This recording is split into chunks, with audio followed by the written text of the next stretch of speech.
Hello coders, good morning. Sorry, I'm I'm pressing buttons on all sorts of things at the moment. Bear with me just a second, I need to go under the desk and plug something in. Hurrah for planning and preparation, eh? Bear with me, it's 2 minutes. Let me plug in my laptop.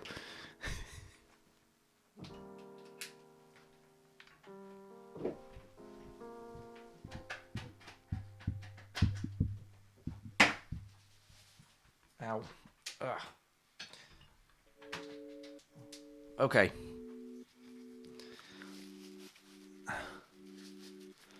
Right, let's sort these lights out. Woo!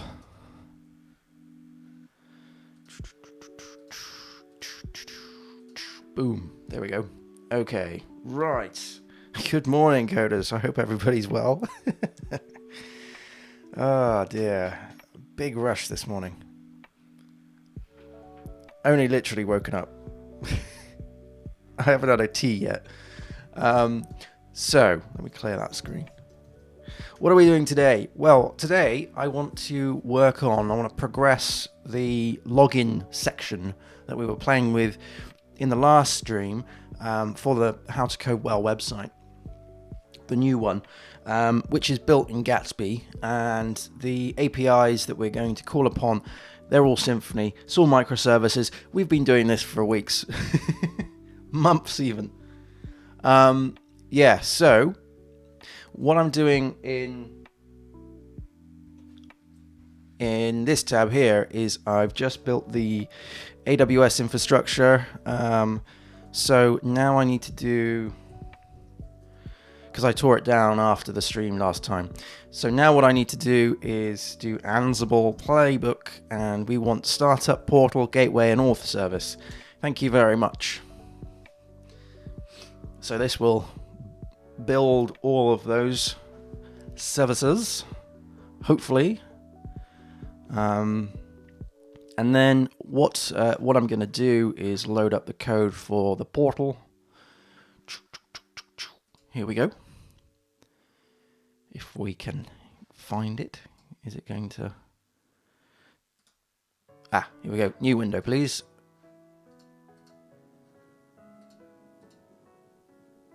There we go. Okay, so this is the portal, and I'll just quickly recap what we were doing Sunday, on the Sunday stream. So we implemented the new, if I go to package.json, here we go. We implemented a package which wasn't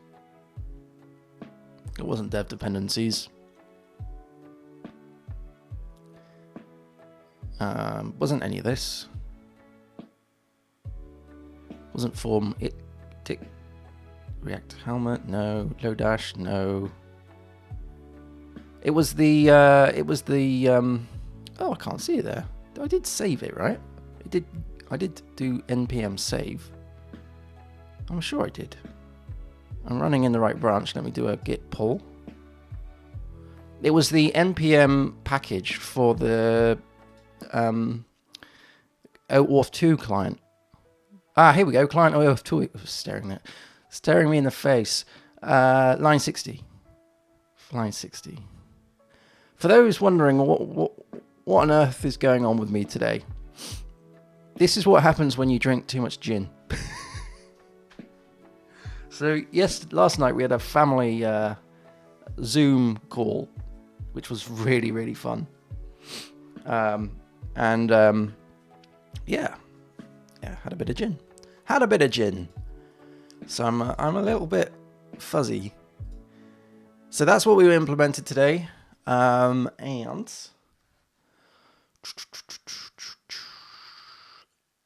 that was what we implemented on Sunday. And in pages, no, not pages, was it? It was in services.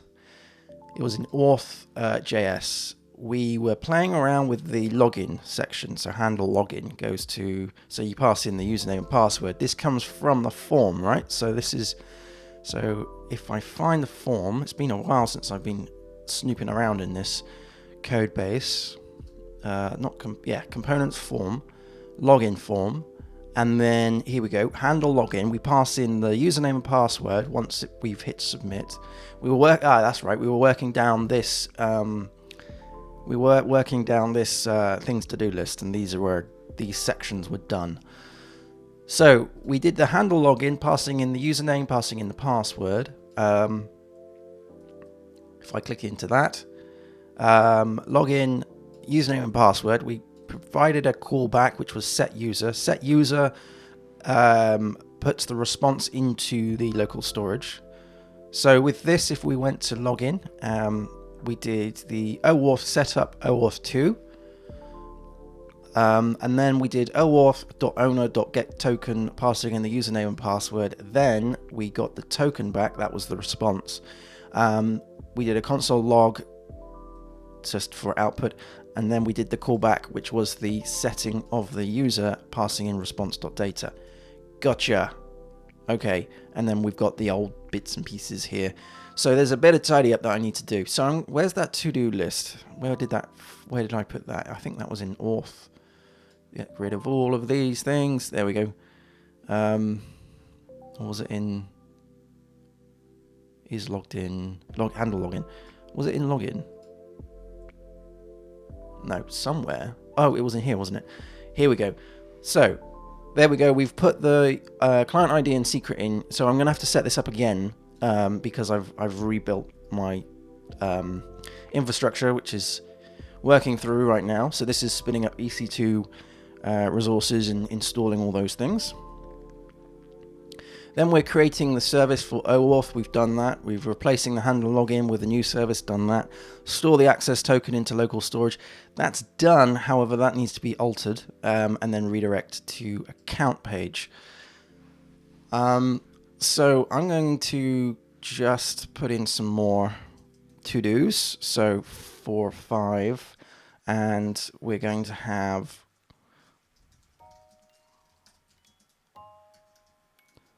update local storage with creds and user params, and 5, 6 here we're going to have handle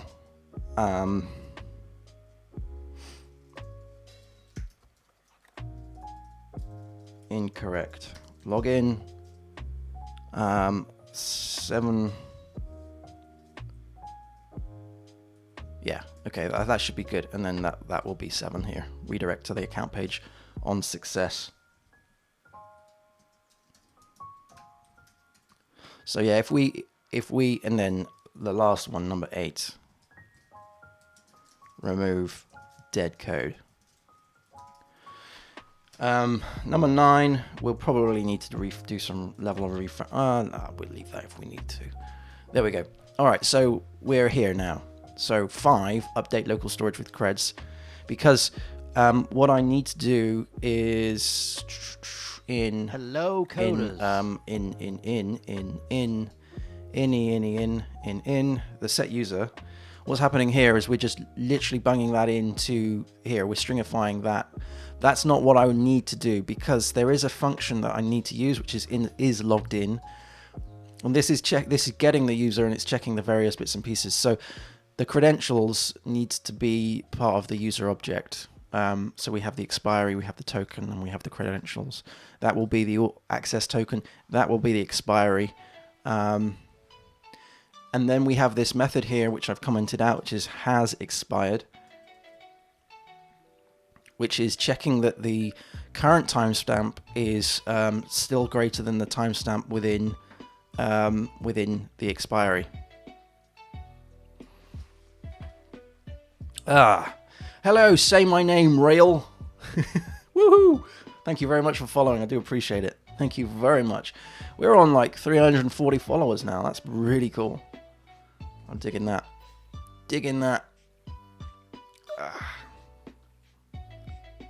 Hope you're doing well. Say my name, Real. Is there a say my name fake?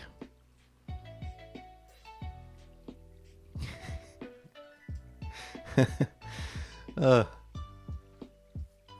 I'm thinking of just creating a Twitter account called The Real PFWD, because that's that's my personal Twitter name, PFWD. Obviously, there's at How to Code Well on Twitter, and then just trolling myself. I'm asking for trouble, aren't I? All right. So, let's see. Have we? Yeah. So we got the Ansible stuff up and running. So all of my services are now in play here, and I should be able to. Let's do an SSH to that. All right. I need to do SSH keygen.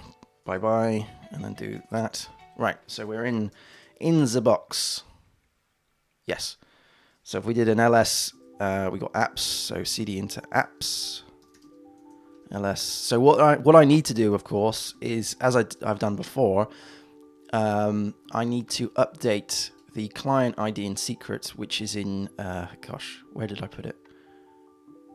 It was a dot file. Here we go. .config.json. Here, I need to update these two. And these two get generated each time I run this up. So I need to go into the database, find out what those tokens are. So obviously this is all done in Docker. So we need to do docker ps-a, because I cannot remember for the life of me what that container is called. It is auth API. I'm looking for the database. Here we go. Auth service. I tell you what I could do. That would make my life a little bit easier. Is we could just run it through Docker Compose. Let's do a cat of docker compose.yaml. It is auth.db. Sweet. Clear that down. Let's do a docker compose exec. I should really do this as a bash command, you know. I should, because I'm having to do this every time. So I should actually just create a bash command for this. Docker exec, and then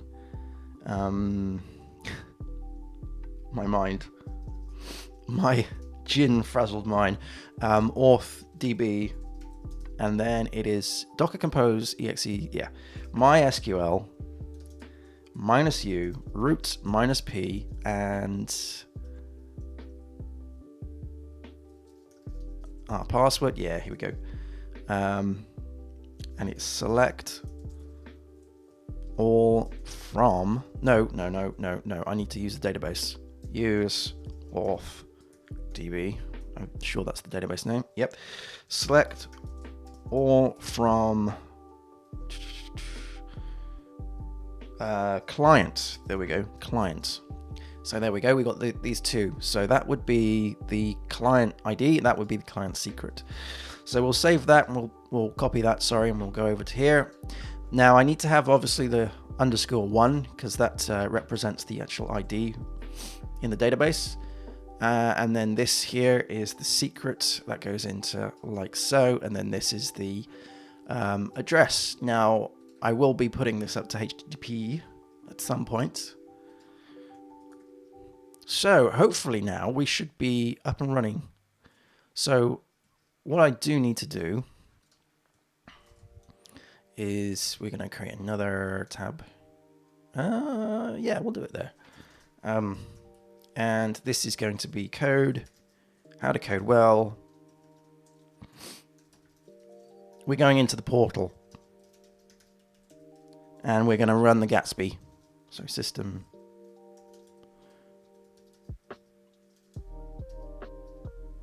That's not, maybe I haven't put it like that. I keep forgetting my folder structure. There we go. And then, so we're in the portal now. And if we did Gatsby, there we go. So that should build it.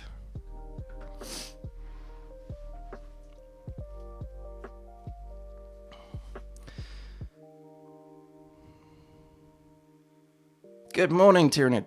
Thank you very much for joining. I hope you're well. I hope you've had a good week, a good weekend. We've it's been good over here. Cup of tea. Morning cup of tea. best one, especially when you're hungover. So I'll copy that, and then we go over to here and paste that in. So this is the site. Woohoo! And then we hit login, and we can log in. Well, that's what we're intending on doing. Let's first of all step through the code a minute. So what will happen is it'll handle login. We'll get this console output, and we'll get to this point here, and set token return, do the callback. Now the callback goes to response data, or passes in response data, which is the full response. And I don't necessarily want to do that because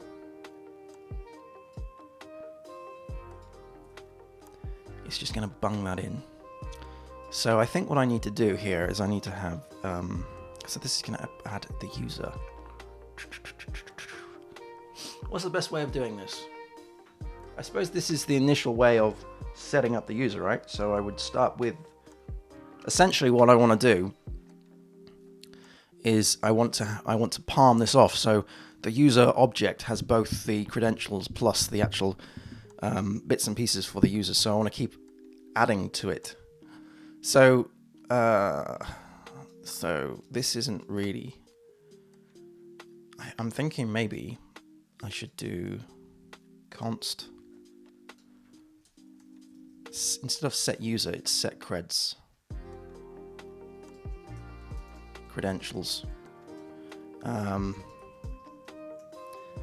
And we do window.localstorage.setItem, JSON stringify user, Gatsby user, creds. Here we could do something like user equals get user. Does that come back with, what does that come back with? Get user. Here we go. So it returns an aha, gotcha. So then we do user dot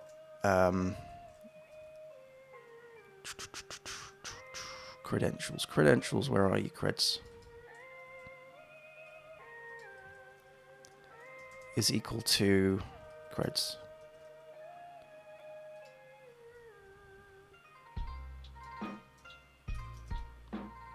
So that will either return the user or it will just return a blank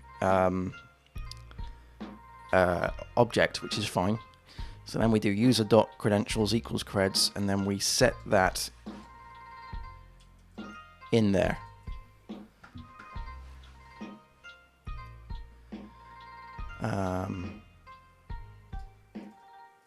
Let's call this properly.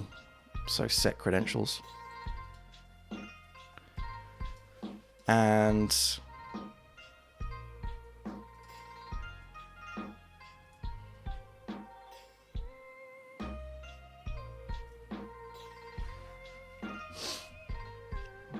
yeah, obviously that needs to go into here, doesn't it?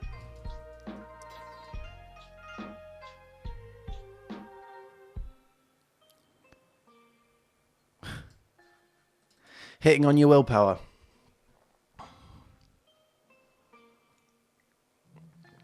It's a proper test of character. Yeah.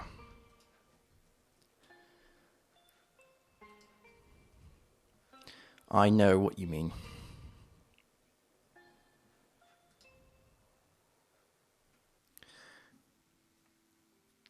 Yeah.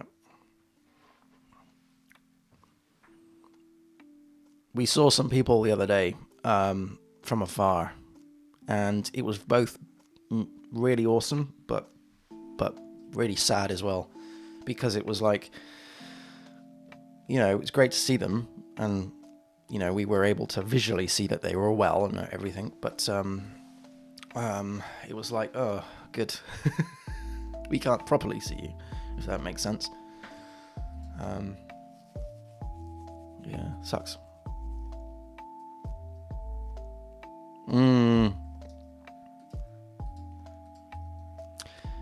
Have they? Extended up to the 3rd of May.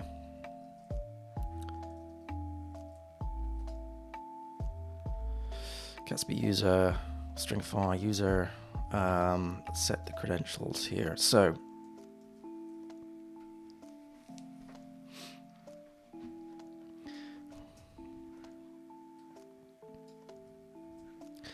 this I want, excuse me, sorry.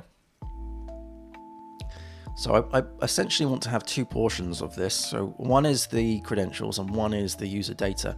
So we're going to do let profile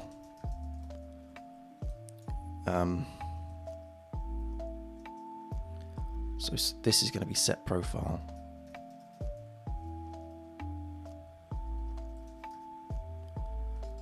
Get user, so this will be user dot profile is equal to profile. Woo!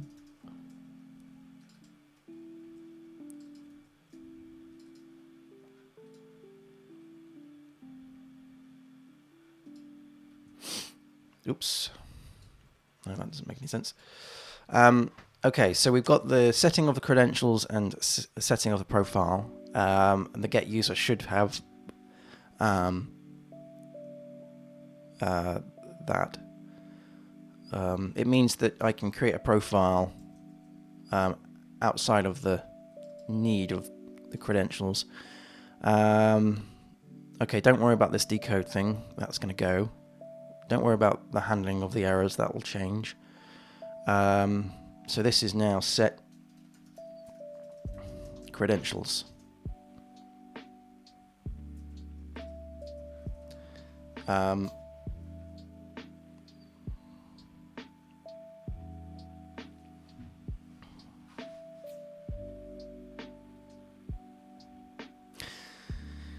Yeah, I found that when I was looking into arrow functions initially, and I still do. I still struggle with the knowing the proper return. I'm often having to look it up.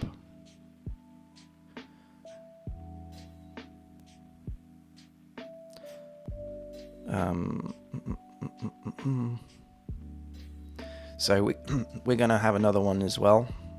This needs to be refactored loads.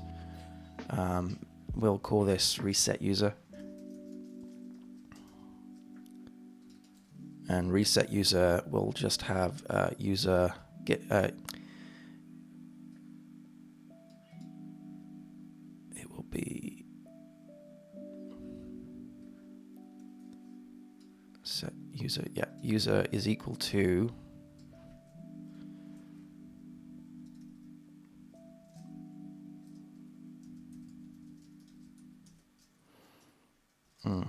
Credentials.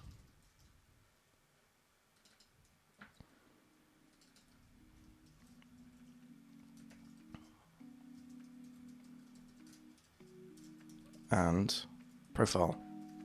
So this is the default setup. And then we'll set that. Okay, so that's reset. So this will happen in... oh, fair enough. This will happen in the... when you log out. Log out. Here.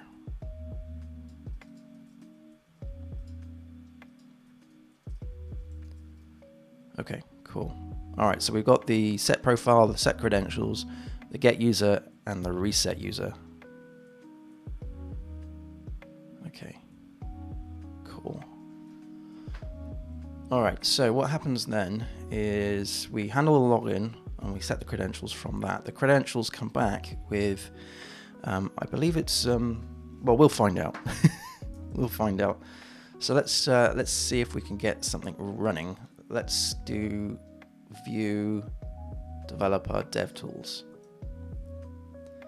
and go into console here. All right, I'll just refresh the page. Okay, we'll log in.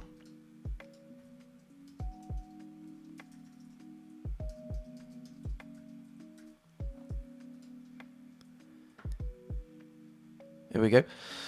So we've logged in. We've got the OAuth2 token going on here, so that we should have got the data part from it with the expires in and the type. So technically speaking, if this has worked, in the Gatsby user, here we go. That's what we have here in the user, which is the access token and the expires. So this should be, which it isn't, which I'm worried about, credentials. Oh, rats. It seems to have added this to, that's not what I intended. You see what's happening is it's gone and added that. Access token, that it's duplicated it. Why has it duplicated it? Why? Why has it duplicated that? What's going on here? Get the user, which will be blank.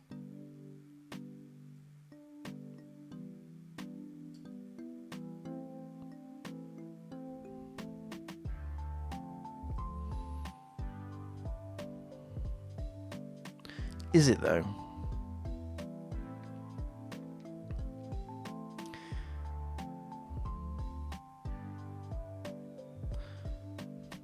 I think what I need to do is I need to do let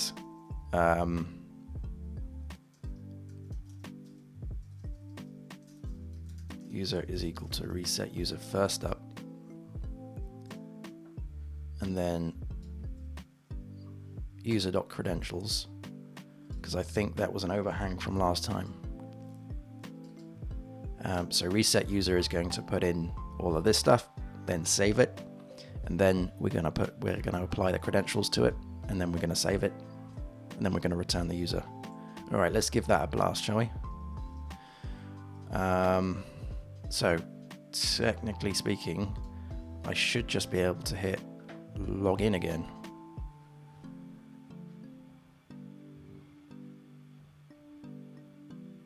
Hopefully. Come on. On network, what's going on?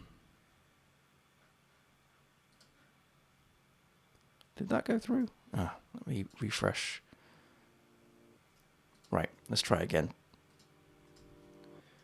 Test 1, 2, 3, 4. Log in. Okay.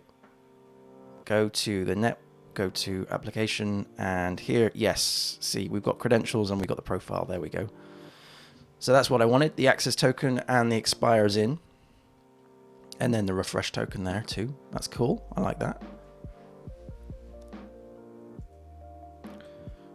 So now down here where we have the is logged in mechanism, we first get the user, okay, and then if the user credentials is undefined, then we throw a wobbly. This is all sort of like belt and braces checks. There should be access token rather than underscore. This should be access token.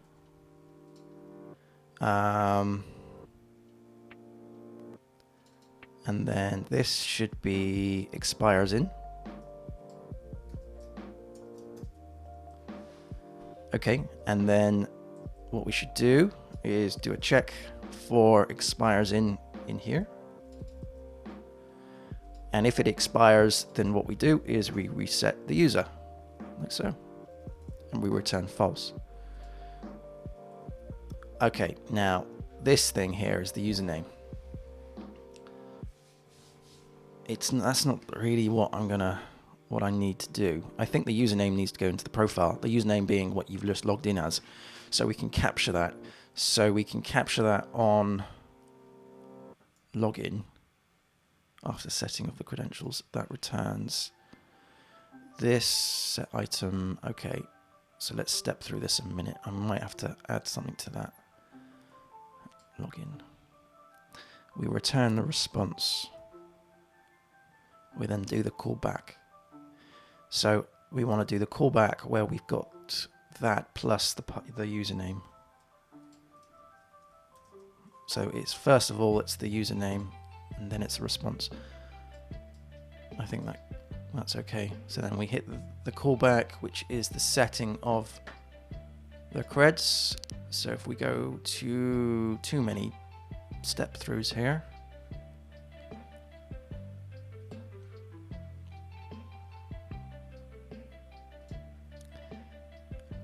Setting of the creds, which is up here. We have username and the credentials.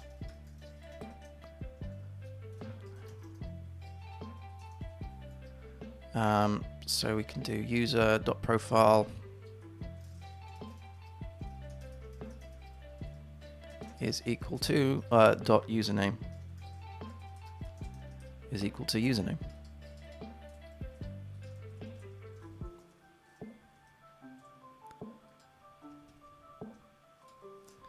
All right, so then we save that, and down here that should be okay because then we return the username. Okay, cool. All right, let's refresh the page and see if that happens. So let's go back over to the console, and then here we do login. We go over to application. So there we go. We've got the username in there now, and we've got the credentials. Woohoo!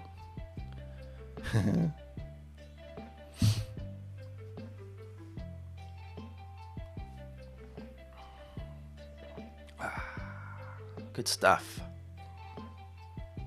Right.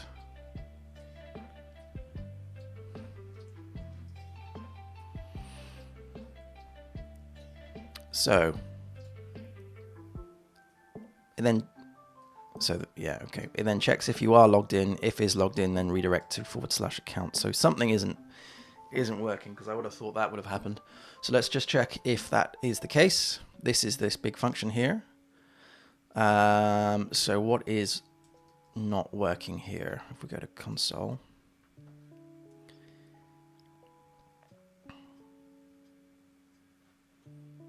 we don't appear to get that is logged in message, do we?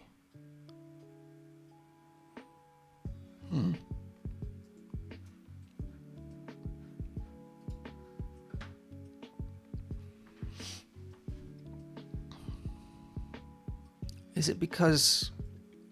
So that's... Yeah, no, that's not going to work, is it? Because it's not actually... what's it returning here? It's not... It's not... It's not returning anything from login. No.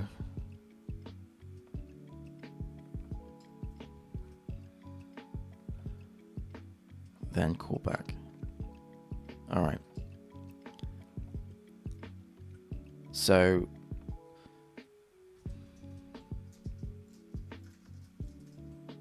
I guess that's returned true. I'm just making stuff up at the mo, just to try it out.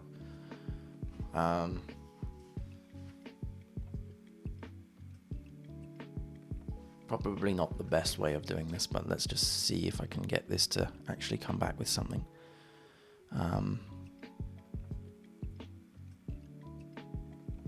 Because it's not falling into this part at the moment. Handle login. So what I need to do here is I need to return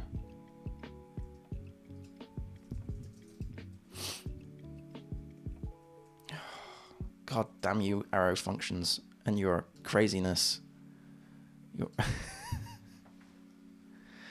Oh, my brain can't think of it this morning. Essentially, what I want to try and do is after the login has happened,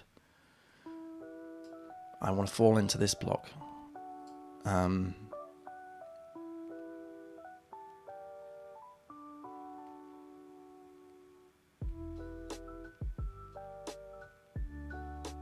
So that's done.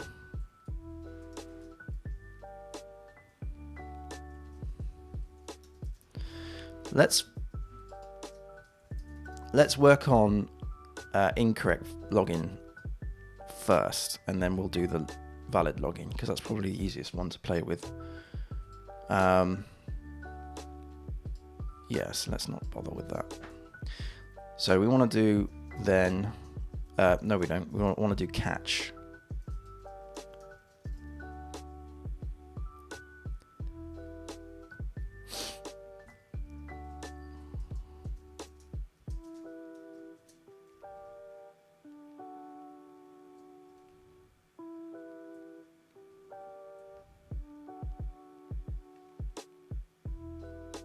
Do I want to do... Yeah, because it would do a 400 if it's not correct. That should come back as a 200, right? So if we did the network and had a look at...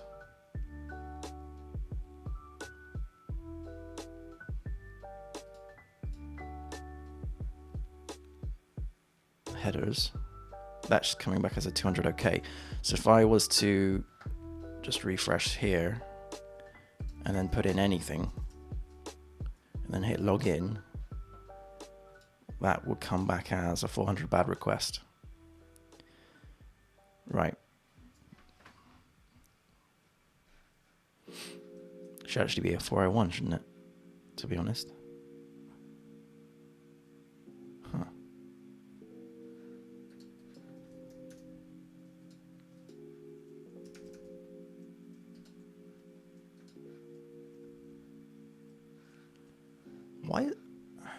Why is it only letting me? Oh, JavaScript. What are you doing? Right. Yeah, it's still a 400. I would have thought that would have been a 401. Access denied rather than a 400. But anyway.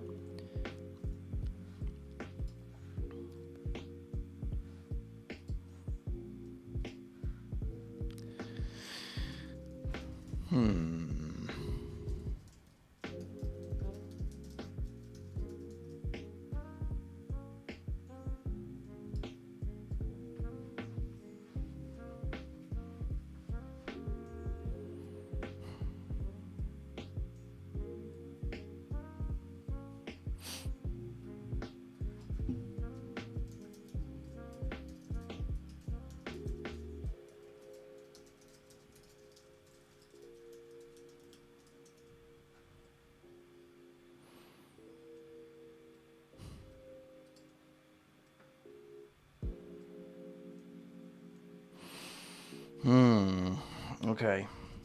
All right.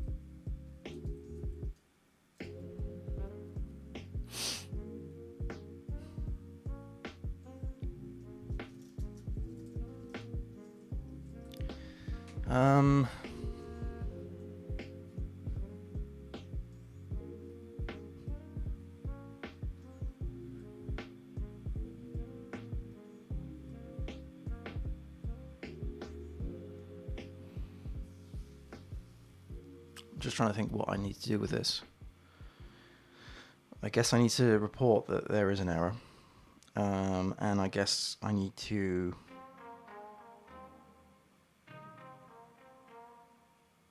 Yeah, I need to report that there is an error.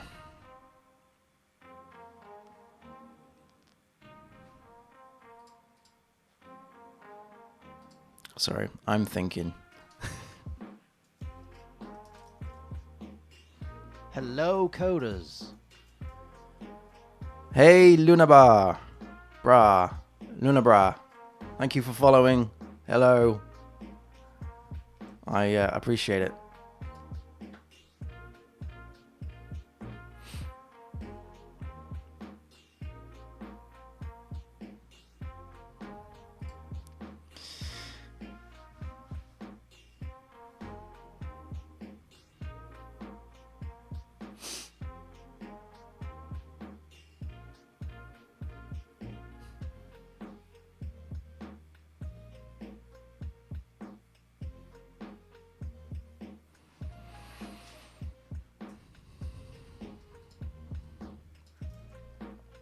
So I think I've got, coming back to the room, I think I've got this handle error. This is all legacy stuff. Handle login, handle errors, show alert.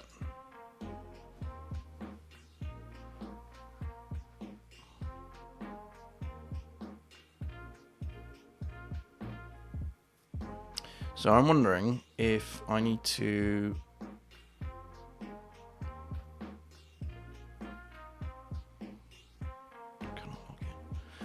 pass that in as a callback as well for the error handling. So handle login, set credentials, and then this would be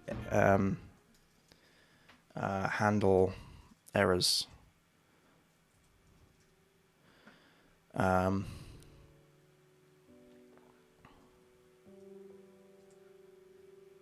So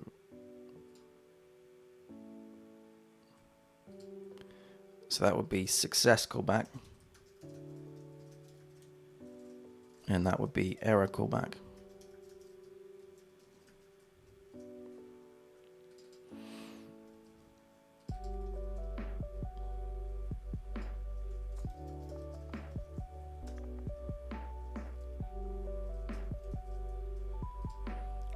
Oops.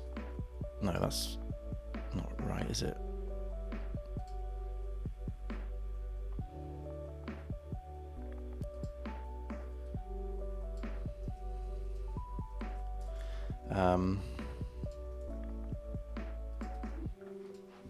Yeah.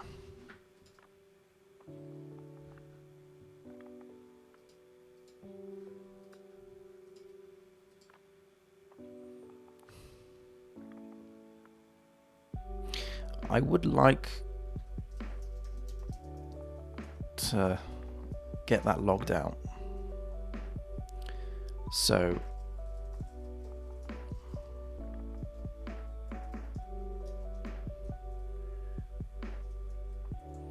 but I can't remember how to do that.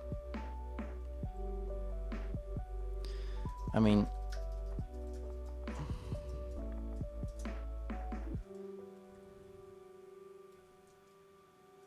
it's not that. Is it that? My brain is pickled this morning. Whoops. Now I've lost it on my clipboard. There we go.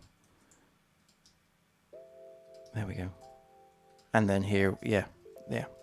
Console.log, console.error, and then passing in the error here. And we'll do this above. Oh, tabs. Stop that.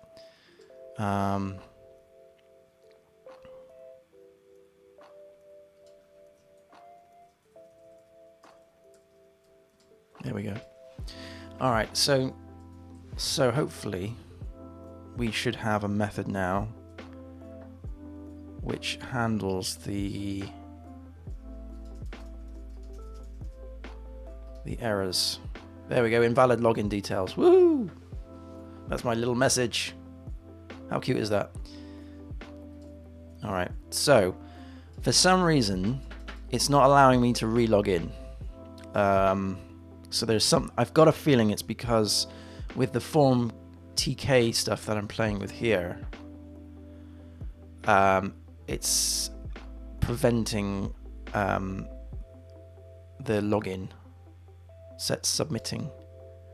I think I need to adjust that. Set submitting is false to allow it to submit again.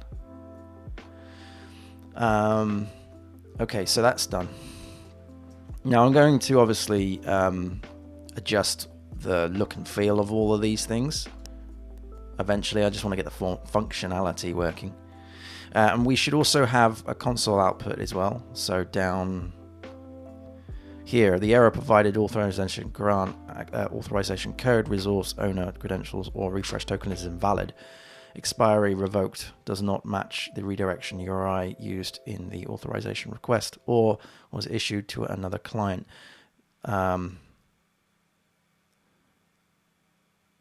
Yeah, okay, that's expected.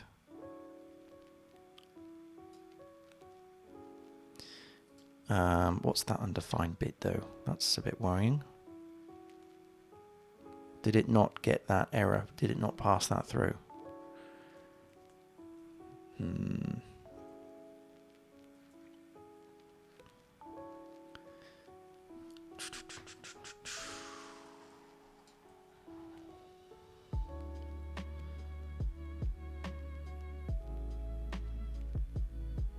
Or maybe there wasn't one. Okay, that's fine. All right, so we have, there's no need now to do a log of the response. It just returns the response to here. And then it does a successful callback, passing in the username and the data. So once it does a successful callback, which is just setting up the user, I guess at this point I could do a return. True. And then at this point I could do a return, return true. So if the login, but that to me doesn't feel right. Essentially, that doesn't feel right to me. But let's work it through. So with auth here, where we do the login, that I want that to be returning. Let me have another think.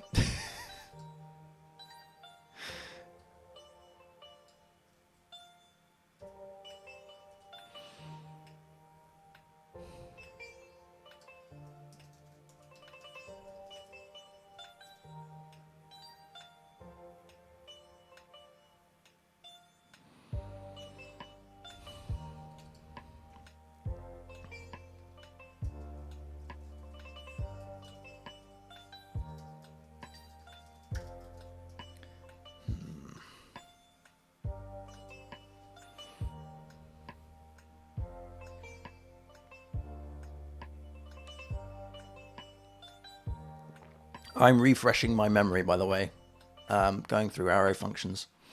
I want to see if there is a way of, that's not what I need. That's not what I need. This isn't what I need. No.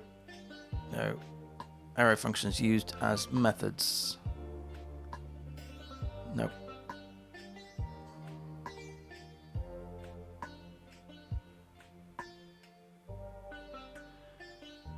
Use of the yield keyword. Here we go. The yield keyword may not be used in an arrow function's body except when permitted within functions further nested within it. That's right. As a consequence, arrow functions cannot be used as generators. Okay. Yep. Parsing order. Specifications, browser compare, blah, blah, blah, blah, blah. Yeah, whatever. All right.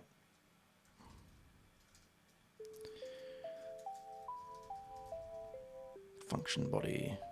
Okay. So it then returns within block explicit return needed. Concise body syntax implied return. Where that is returned X. Gotcha. Returning object literals. All right. So I'm not sure if this is going to work because it's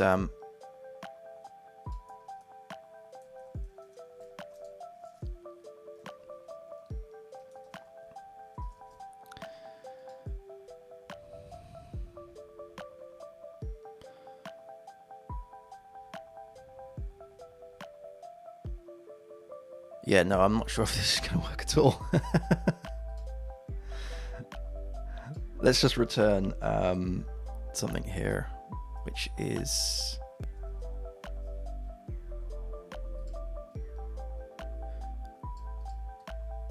there, and then on here. So that's technically returned. So on then, that would come back with the what we've got. So let's just do X for now, and then here we'll do console.log X.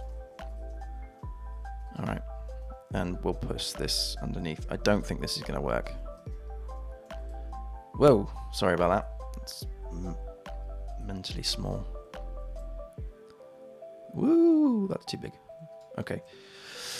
So, let's go back to here and refresh.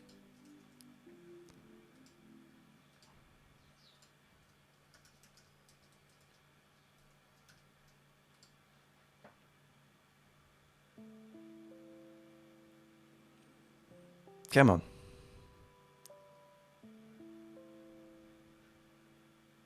Did that go through? Yes, it did go through. And with console, it didn't. Yeah, no, it hasn't made it. Didn't make it down.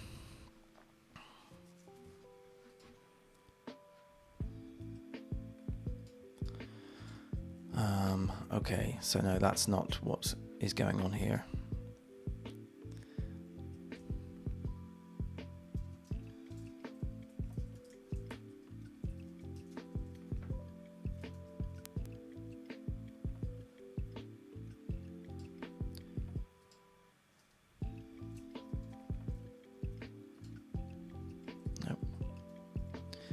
No. And anyway, I think that this is a bad flow. It's a bad flow. Because essentially, this should handle the login. This is doing the set auth. This is doing the get token. This is doing the success. In fact, it should be, thinking about it, it should be in the callback, shouldn't it? It shouldn't even be outside this thing. I don't even know what I'm doing. It shouldn't be here. This handle login, this whole redirection should go in here. In the login, you know, this should just be one call. Handle login should handle login, and then it should just do the redirect. Yeah. So okay, so we do handle login. With that being said, then we're passing in the set credentials, which is up here. Okay, cool. This is the redirect. So the redirect is up on redirect.js. Okay. So handle login needs set credentials and the ability to redirect. So we do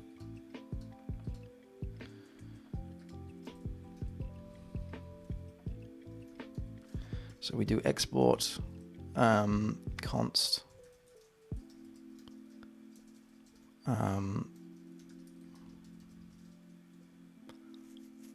success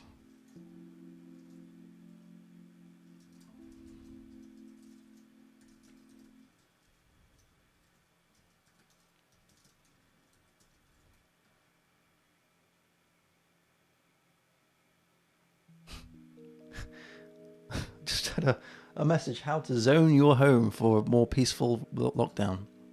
Yeah, thanks for that. Okay, so we then do set credentials here. So success, we have username. We have credentials, and we deal with that in this one. So username and credentials, and then we do redirect, and the redirect is to account like so.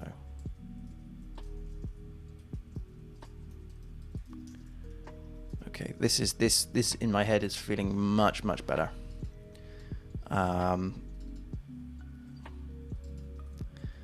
Much better, because now what I can do is pass in this sort of decorator, I guess you would call it,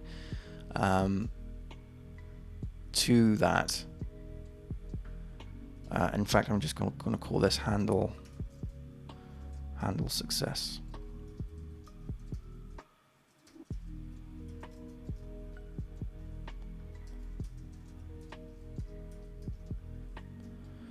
Double C. That's better. So we have a handle error and handle success. I'm going to put that down into, let's log in. Handle errors, here we go. Oh, it was there. And then that will redirect to there. Redirect is up there, that's fine, good. And this then means that in login.form, this isn't required. It is just handle login.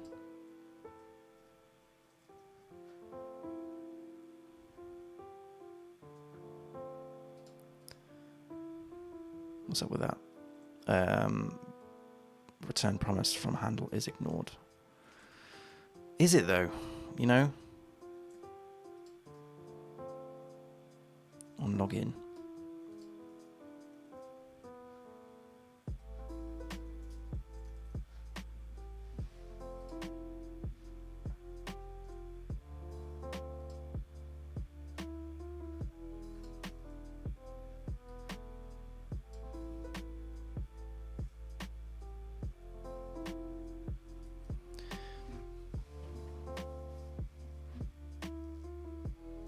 Or maybe I should just do it like, I mean, I'm conflicted. I'm conflicted. Setting.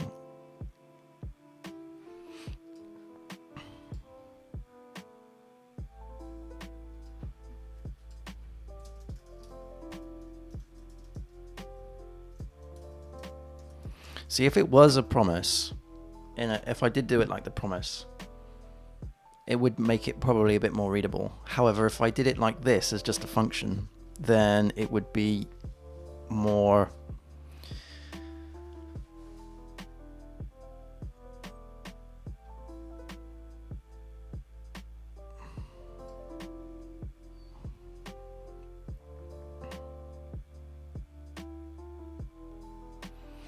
Essentially what I need to do is resolve the promise.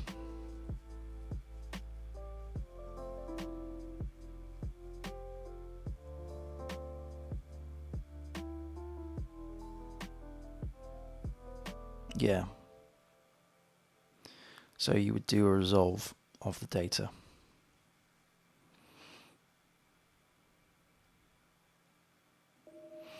Mm-hmm.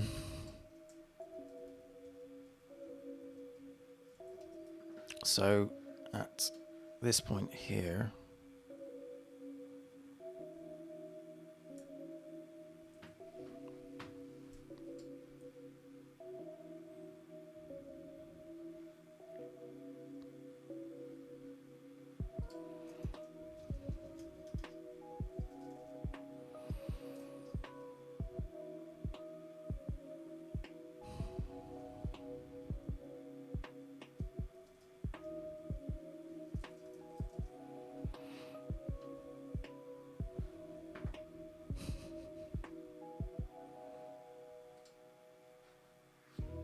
for some reason I thought it was yield.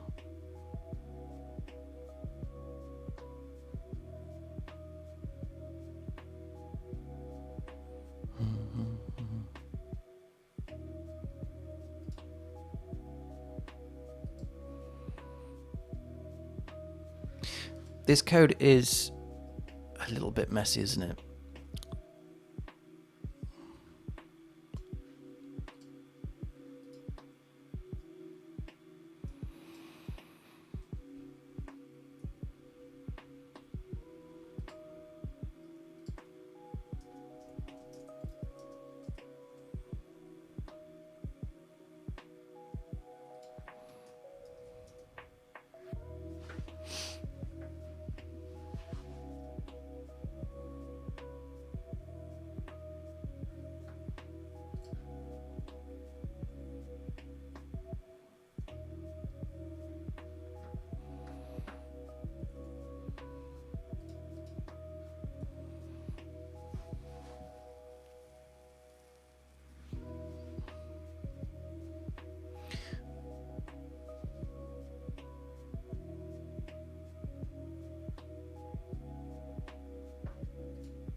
I'm wondering if both these two things are trying to do the same thing here. They're starting to look quite similar.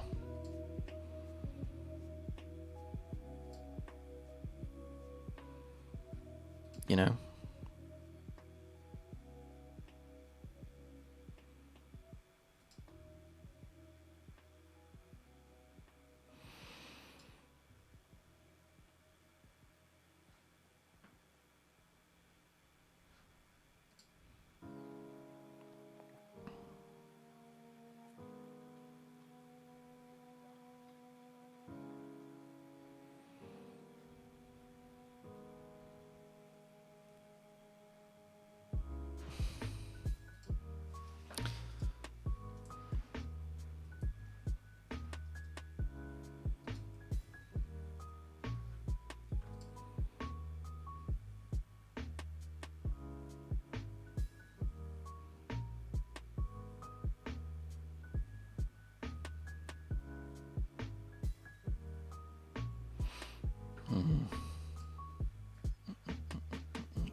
Yeah.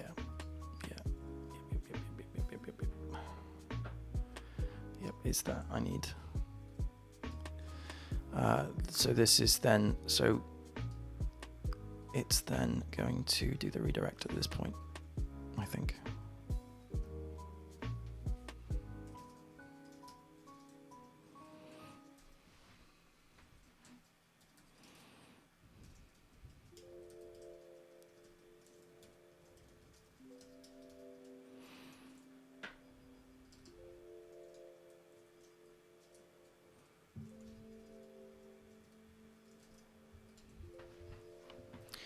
So it then does a redirect at this point.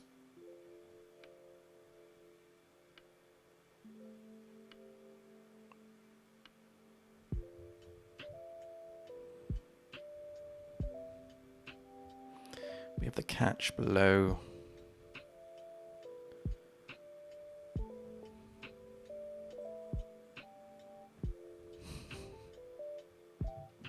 Yeah.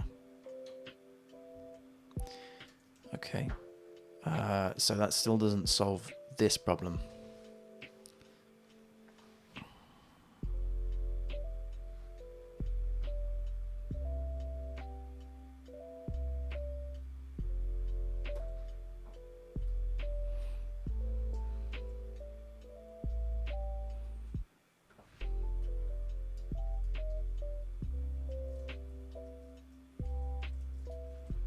And the login.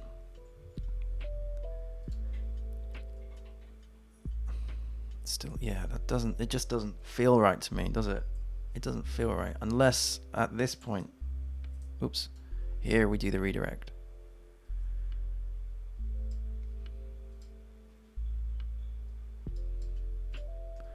So we return like true, false, and then it makes the decision at auth at this level to do the redirect.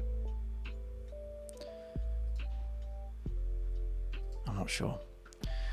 I don't know. I need to resolve this promise. So it's a decision as to, do I do it at this point? Do I do it at this point? Or do I do it at this point? If I was to do it at this point, we do have I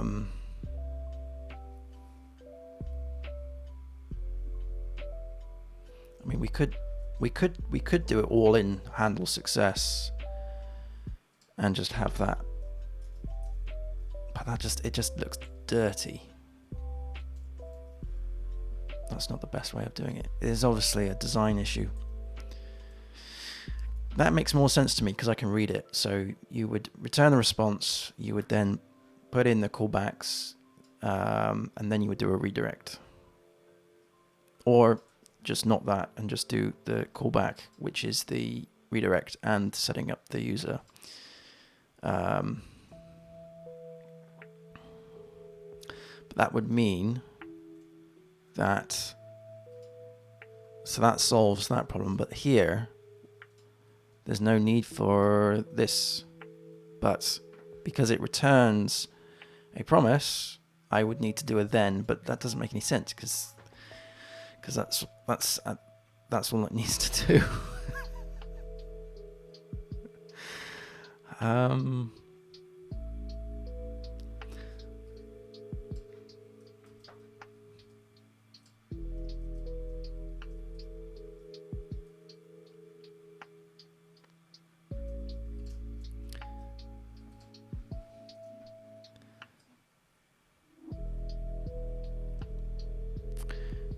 I guess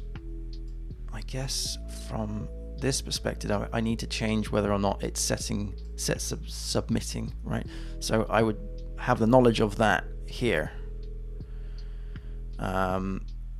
Let's get rid of some of this dirty code. We don't need this. And let's just get rid of all of this stuff, just to make it a little bit more cleaner. Set submitting is, because I'm going to need to deal with the fact that if there is an error, I can set submitting to true, I think.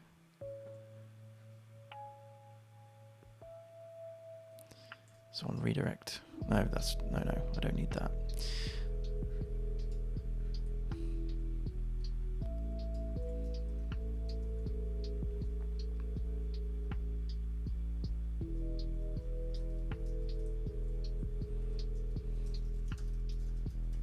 Unless it just falls into a log.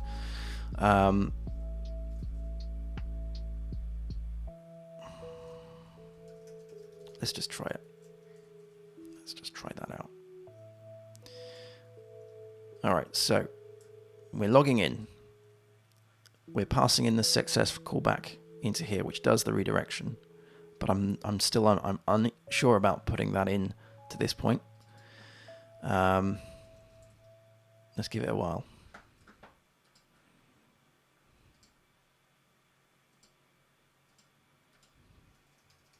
It's a question of when do these things happen and what takes responsibility of all of this. Okay, so now we've redirected to the home to this bit, which makes sense.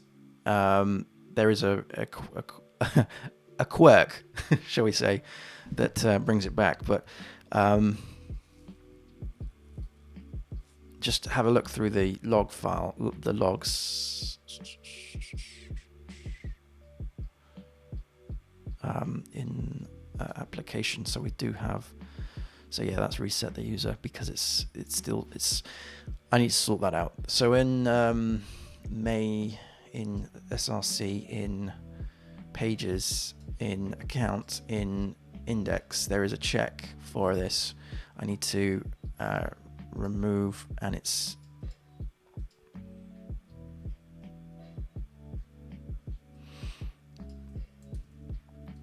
let's just get rid of that for a minute. This is the issue, I think.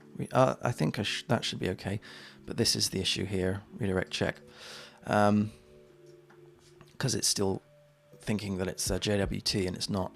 So let's try it again. So hit login.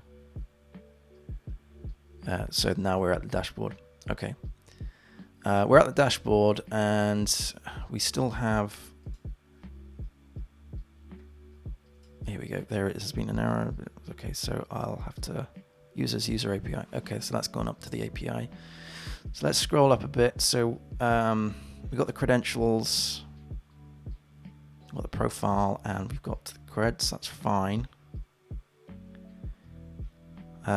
This is an error to do with another API on this particular page, which is okay, because that's the next stage of this. It's wiped out because of this error, it has wiped out the creds in the profile, but just getting to this point is okay.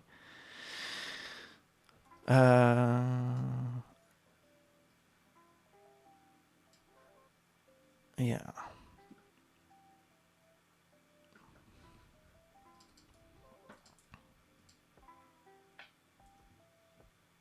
Yeah, this is trying to load the user from the API.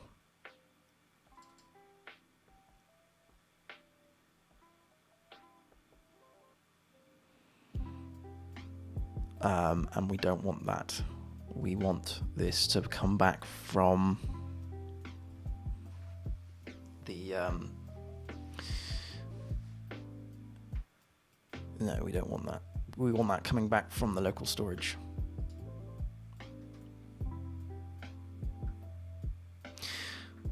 So going back to what I was doing, it is going through the success callback okay. but it just doesn't, in my head, this doesn't feel right. Resolving it here is just not a good, catching it here and dealing with that is just not, it doesn't do anything. It's pointless. It's pointless code. It's pointless code. That doesn't make any sense to me. I need to think on this. It doesn't make any sense.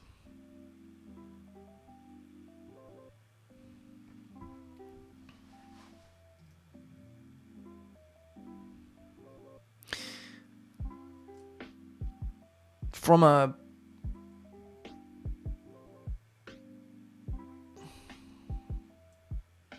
a standpoint, from a splitting out standpoint, if we did that here and we checked on R, so this is going to be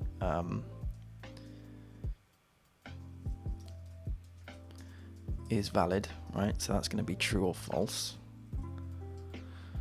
Even though that is, see, my issue is that it is technically a success. So technically that should be handled in there. But because it's not returning anything, you know? It needs to return something.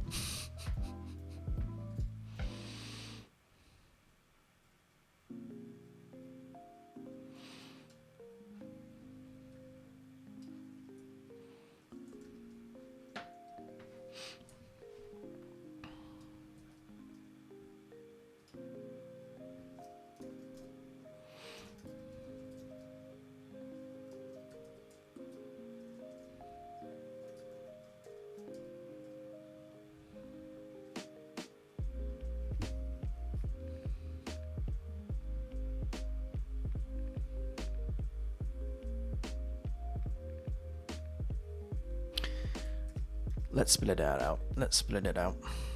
I think that would make sense in my head a little bit. So, yeah. So this point here, I know I'm going backwards and forwards, and I've been doing that for a long time, but I'm just trying to get this clear in my mind as to what I want to achieve here.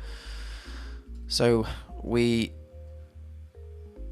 do the success callback, and then we do the redirect, and I think that's probably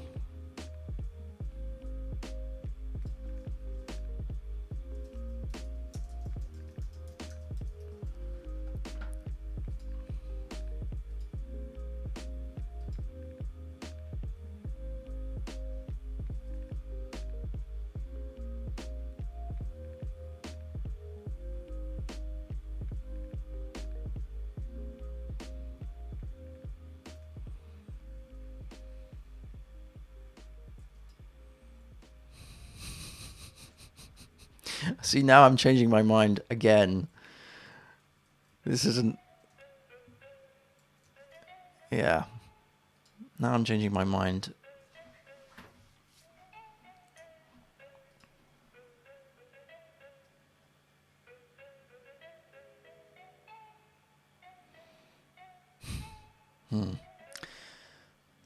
Arrow functions. Pain in my ass. Right.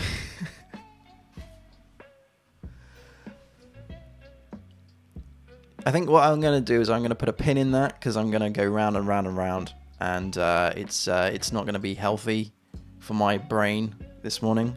So we're going to put a pin in that. we have it at the very least authorizing and redirecting to the homepage, to the my account page. All right, so we will tackle the whole mechanics of the login at another time, I think, because I'm not comfortable with the way I've set it up, and I'm not too sure what I should do. So, okay, enough of that. Okay, so this does the success, it does the catch, that's fine, and then in the redirect, it's going to this page here, and what's happening is that we are trying to get the user from, so we do get user. That's getting it from the local storage. And then it's then doing load user, but the user here is trying to get it from the user API. So I'm going to comment that out for a minute, and we're going to, whoops. I'm going to comment that out for a mo. That isn't what I want to do. We're just going to run this for a second. So I'm going to go back to login, and I'm going to log in, and hopefully that will redirect, which it does. And let's have a look in here. We still don't have anything, so it's wiped out. For some reason, it's wiped the on get user. So is browser, is Windows storage, gets be user, and it will return empty. This actually should just be, so it's not doing that because it's not returning a reset. This should be reset user, because it's empty. No, it's not, credentials and profile. So yeah, because it isn't empty, it wasn't at this point. So does this mean then that it's not saving the on handle login, passing in the handle success, set credentials, username and credentials, and then if we go to console, we scroll, no, that's all I've got. Here we go, credentials.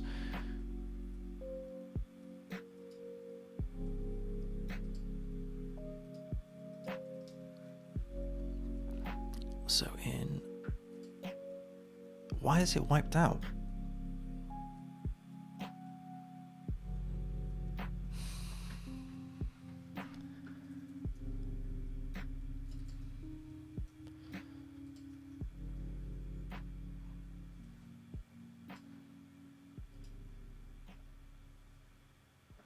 So console debug here, console debug user, which is this thing here, and then the user.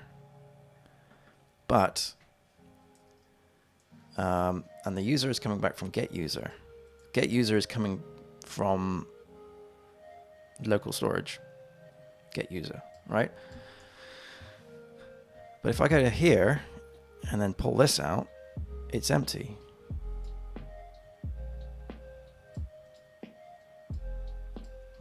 Puzzling. Console.debug.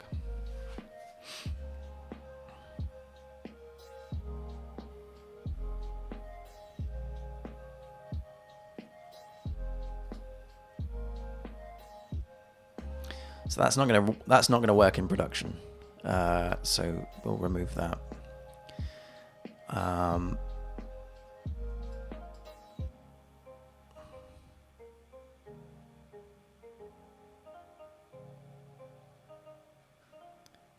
So we'll get that out.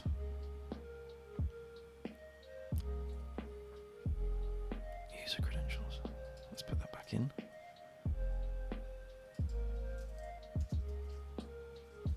Thank you. Right, let's try that again. Hello undefined. Right. So, yeah, let's take that out. All right. So it hasn't got the user, even though the user... Oh, that should be profile, sorry.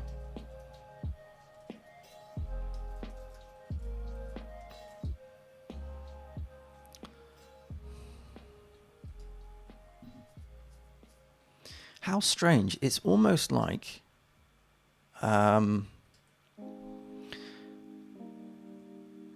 it's not in. If I was to not redirect this, right? So if we go over to success callback, which is dealt with in here somewhere, set credentials, handle success, right? So if we weren't to redirect, so if I was to put that in, and then we, yes, come on, it knows that the page is refreshed. So let's hit login. Let's log in. So it's not going to refresh the page, but it creates us our credentials. So what on earth is happening? Because that should have been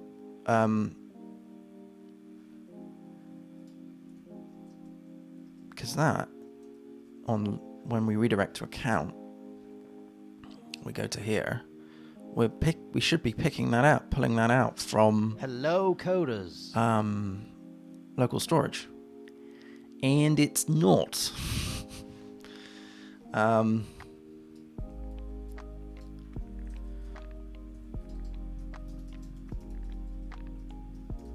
User from local storage.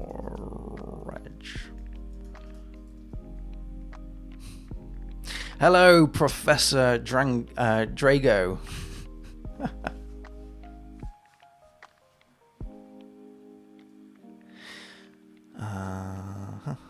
Turnid said, saying maybe something finicky in get user. Yes, probably finicky. Right, let's refresh this once more.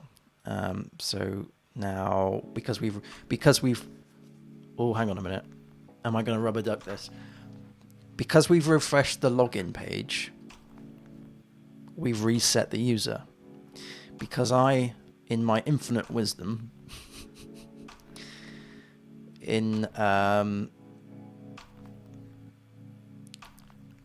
where was it? Somewhere I reset the user straight off the bat.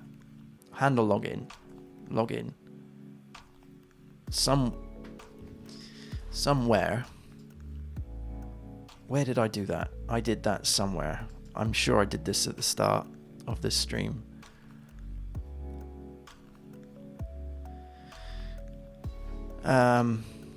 Again, that's not going to work on production.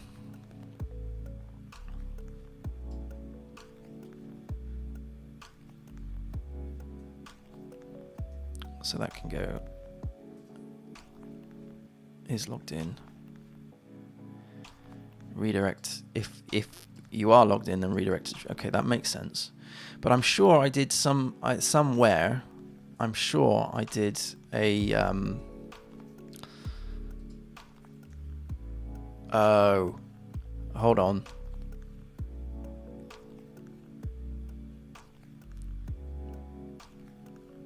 Console.log is logged in.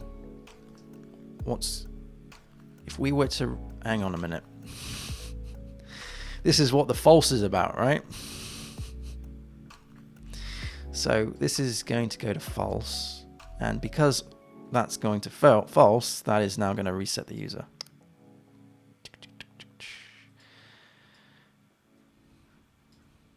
Right. Okay, that shouldn't happen. That should just return false. Because that's just a check. That's just asking whether or not it is logged in or not. It's not. It shouldn't be doing any kind of. All right. So let's refresh this. So that should still be false, which it is, but it's not going to be altering the resetting. And is logged in is true.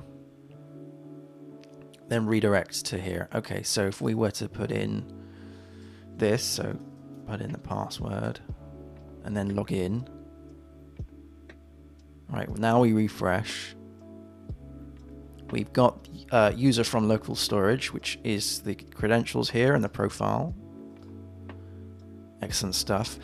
So technically speaking, yeah, we go.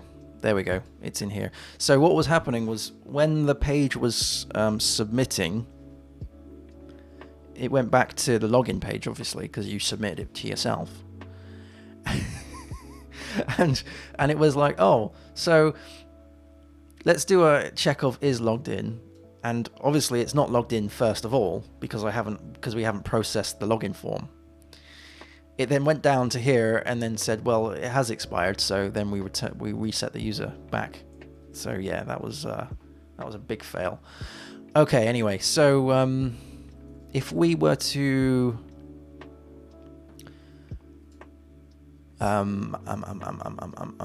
if we were to, I want to put the username up into this bit here, and I don't want these buttons. If I'm logged in, I want to have logged out.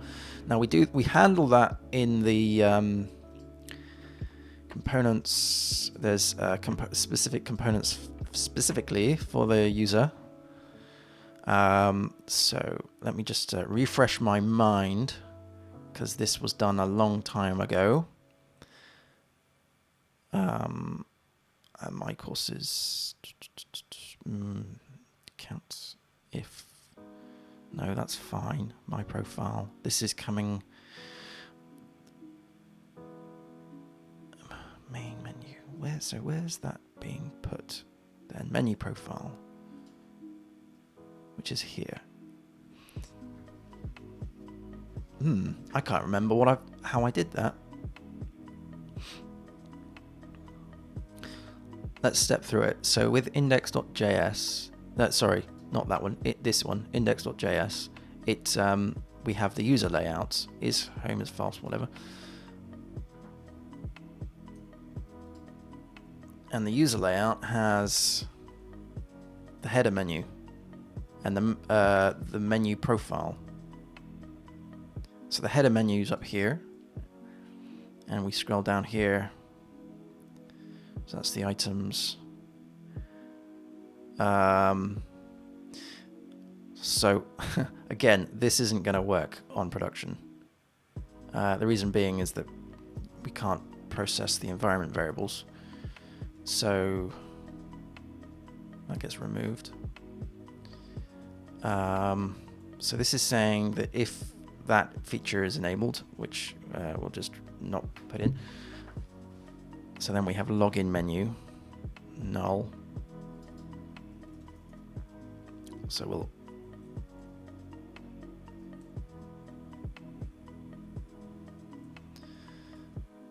we should just put that in.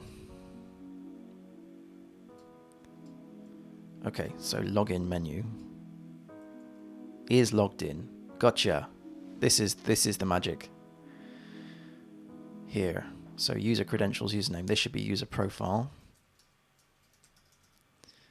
And it's checking whether it is logged in. Again, this isn't going to work.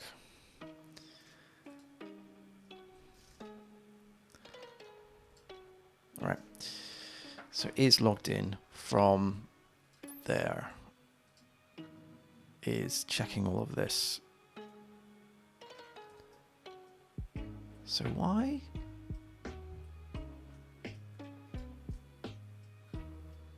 Why then? Why does this think that this isn't logged in? Ah, sorry, this needs to be profile.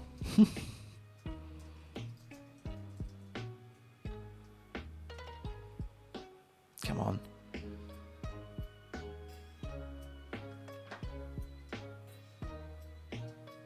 No. That sucks.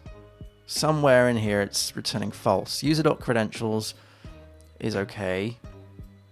Access token expires in, and then user.profile.username. User.profile.username.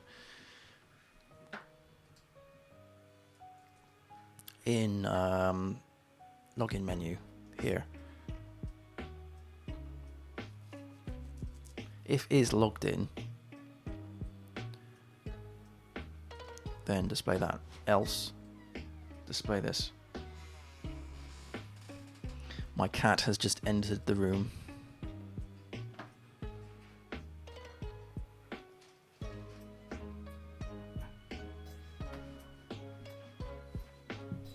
Off you go. Just did a lap of the office.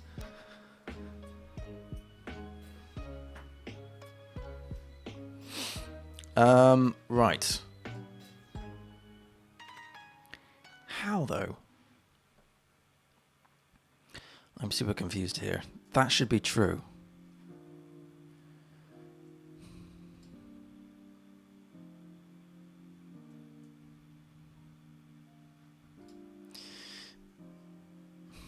Let's do a console. Is it still false? Actually, this is printing out, isn't it? It would be in console.log.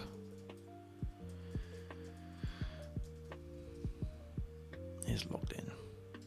So this is somehow returning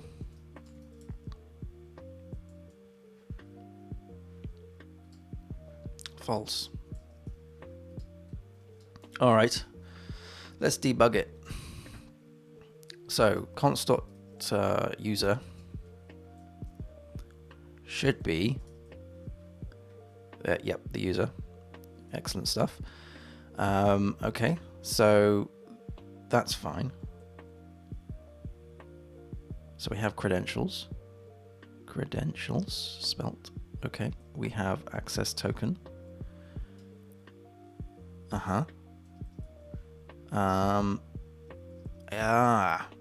The expires in. That is not a date time. That it's this thing here. It's has expired. It's this thing. This is causing the problem. Because this is the time from in which the token was given rather than a date time. That's why. Damn it. So I need to think about that.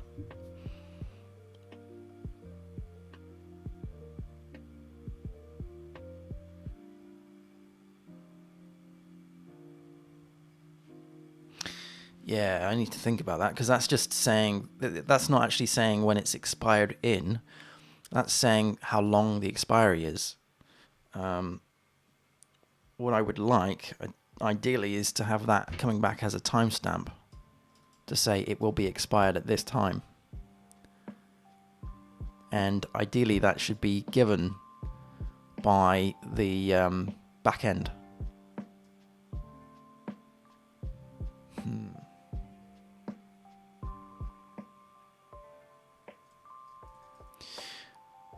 Yeah, so what's happening here, you see, the method has expired. It's passing in the timestamp, and it's comparing the current time against this. Well, that is just 3,600, not a full-on epoch Unix timestamp, which is what I assumed it was, but it was.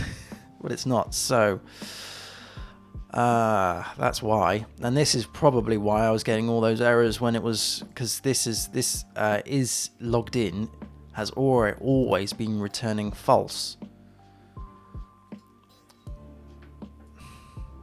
All right, so I need to think about that. How do I? So we were using the client. It was client. What was it? OAuth 2.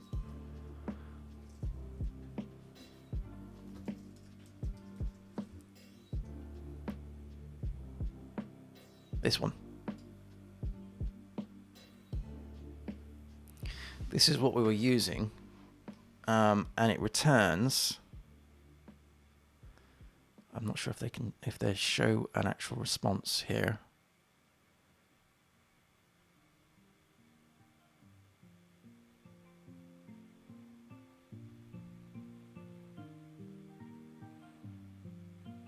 JW2 dependencies. Is there anything else on the GitHub? Jobby. I'm wondering if there's a parameter I can supply. That's all. Although it doesn't look like one, does it? So that's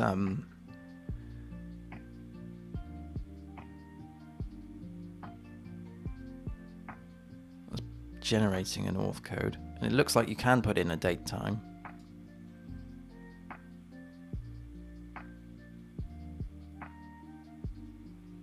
Implicit grant.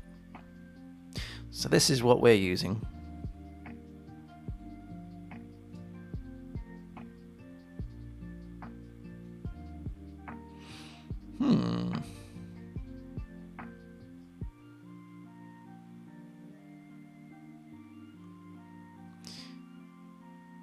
is there... Let me have a little gander through the issues.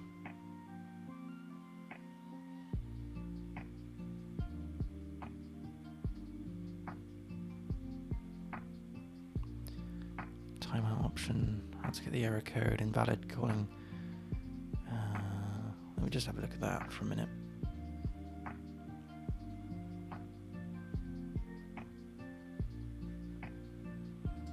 Okay. No. Now, so this is calling the OAuth, the auth service, which is in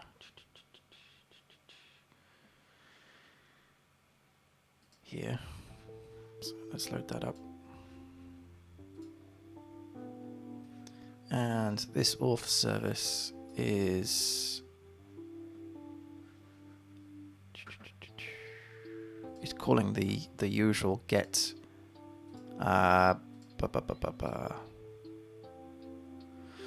the usual OAuth login.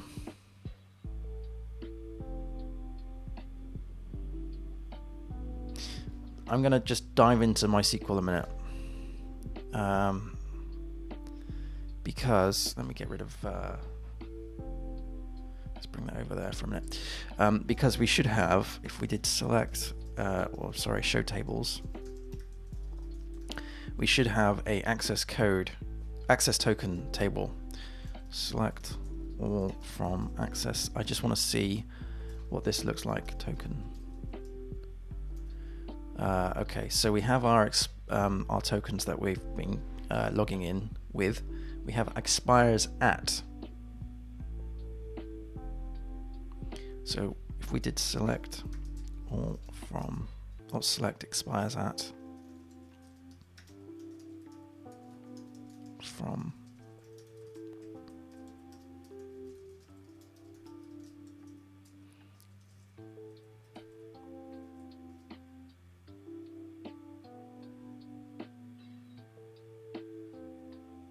is it access to, hang on, too many C's. There we go. So that's the expiry date.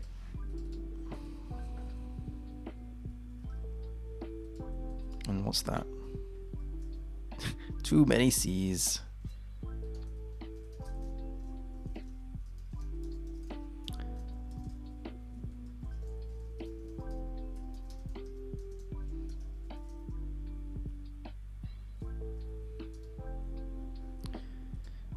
And I'm looking for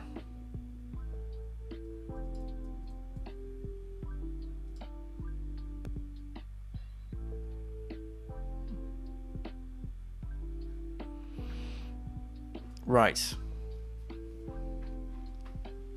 So just using the epoch date here. So this is the one I copied, putting it into this website here to convert to human timestamp. This is will end in an hour's time. Well, just under, relative in an hour. Okay. So my question, therefore, is where on earth is, what is going on with the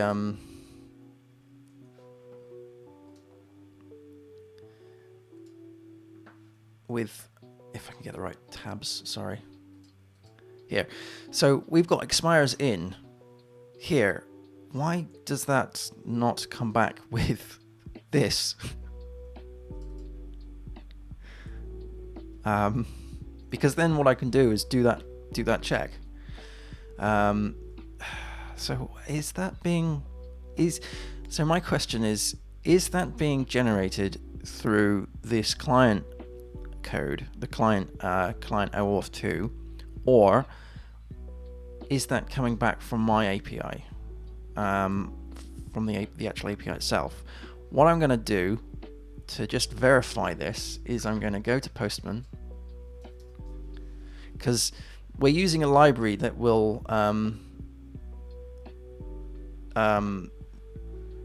handle OAuth, and I'm just wondering if it's overriding something. Come on, Postman, wake up.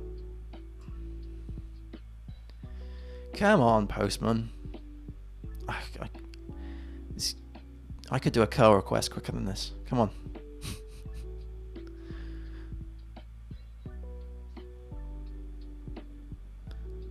You're going to force me to do a curl request, aren't you? Ah, there's a big spider walking down my wall. Freaky. Hello, Mr. Spider. Come on. This is silly. Why is that taking so long? Let's quit that. Right, let's load it up again.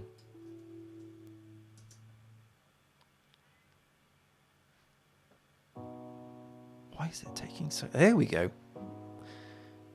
Hello. Right. So, again, we need to go into the headers and we need to change the secret... these secrets. So, I can just get this from this file here. Copy that. Hello, BX93TN. Thank you very much for following. I do appreciate that. Thank you very much. Thank you, thank you, thank you. All right, let's copy that. And copy and paste that into Postman up into here. Client ID and client secret.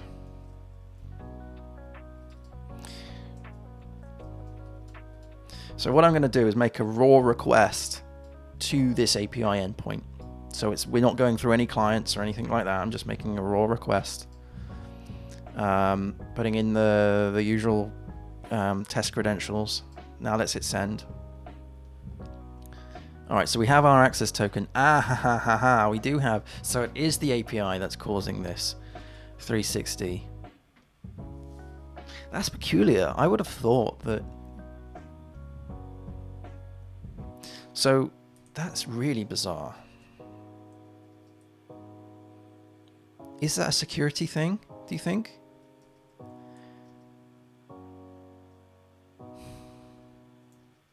So essentially what's happening is this API request has been made, and we would have created a if I was to copy the access token.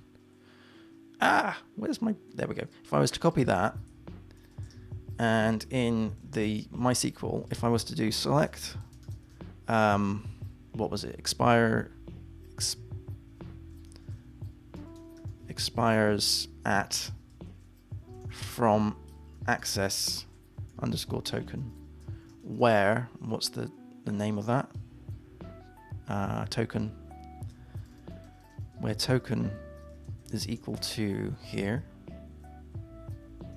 Right, so that's our expires at. And then we go over to this website, which is this one here, down here. And I paste that into here, and we go there. So, okay, so that's going to time out. That's going to expire at 9:51. Okay, so it's essentially it's an hour, right? It's an hour. However, the thing that's frustrating is that this expires at is the right like timestamp, but the API itself is coming back with expires in, expires at, expires in. If it was expires in rather than expires at, then what I would do is I would just compare the timestamps, the current date time.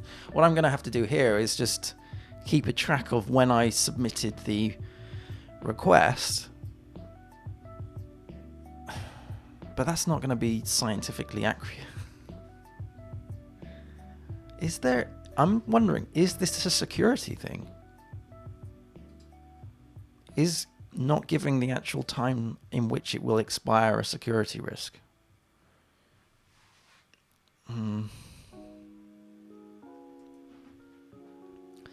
I think I need to Google that.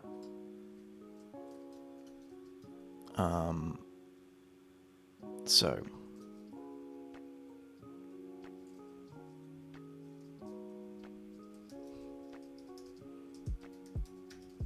This expires in versus. I don't know if this is like a proper expires in or expires at used for. I'm confused as to why OpenID Connect specification refers to expires in key on the JWT whilst in ASP.NET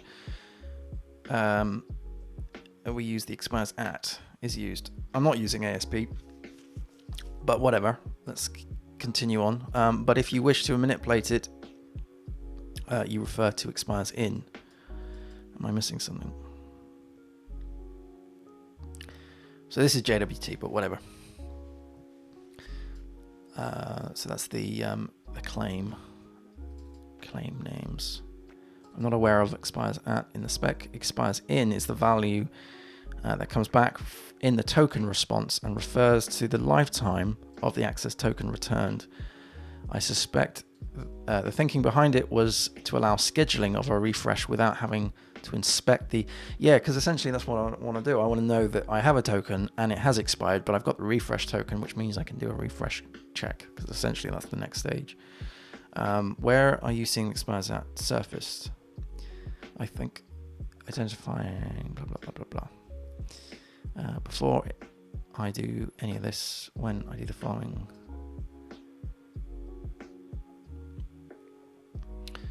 Where you are... Okay, based on your comment, it'll be the middleware adding those properties in the signing schema. Check out this. So basically, it's not an implementation detail specific to ASP.NET cores, and not part of the protocol itself.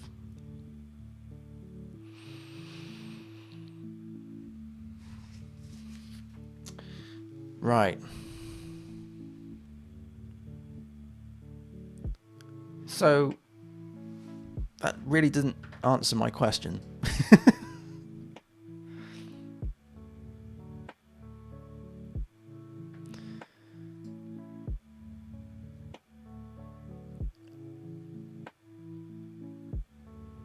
The expires value is the number of seconds that the access token will be valid. It's up to the service you are using to decide how long access tokens will be valid, and may depend on the application or organization's own policies.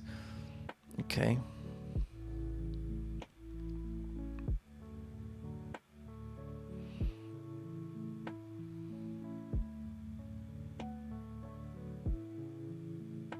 Keep in mind that at any point users can revert. Yep, sure. Okay, so it looks like I'm gonna have to do it from the front end,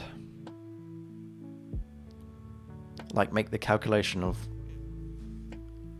that. I just think that that's a bit strange.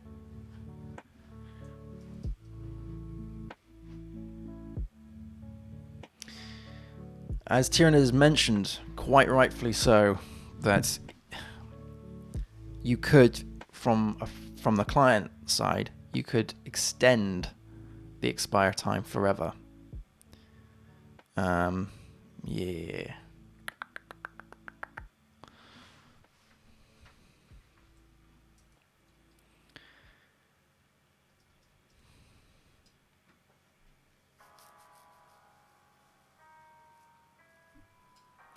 Okay, so what I need to do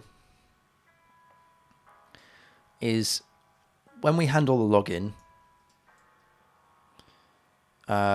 when we log in here, when we do a successful callback, so that gets the callback, we need to basically set a timer.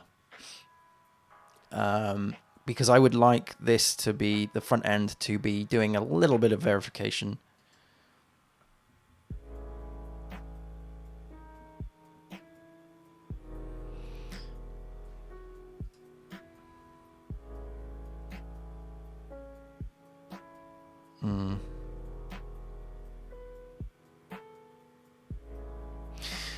I think what I need, though, more than anything, is a cup of tea. So I'm going to grab a cup of tea, and then I'll think about how to do this when I get back. So I'll see you all in a second.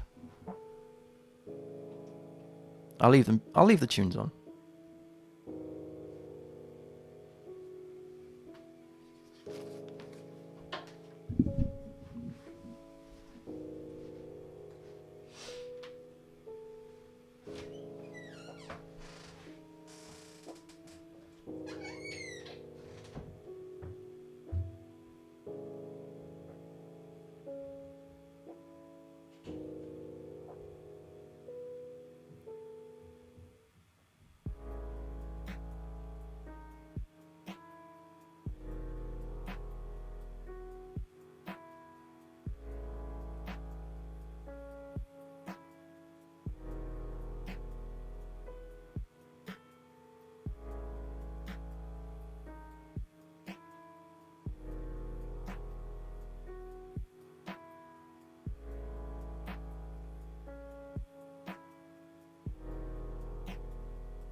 Okay.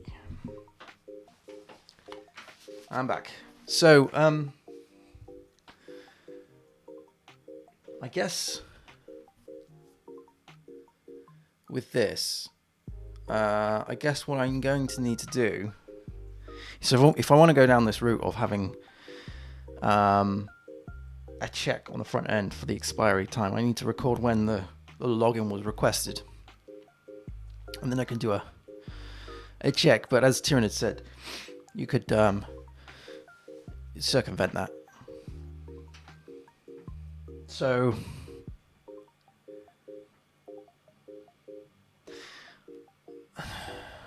I mean, obviously there's going to be a check.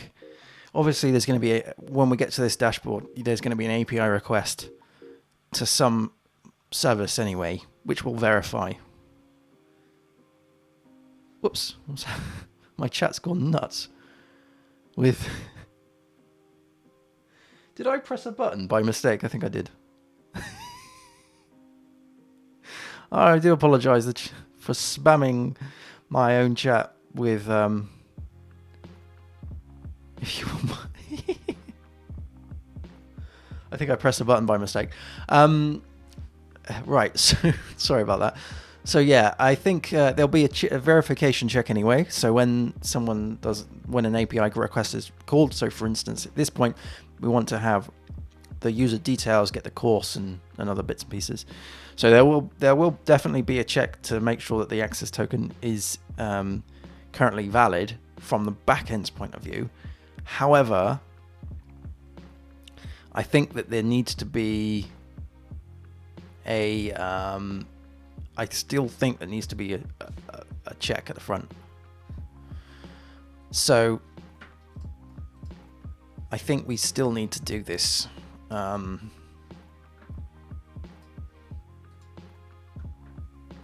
This check, which has expired stuff.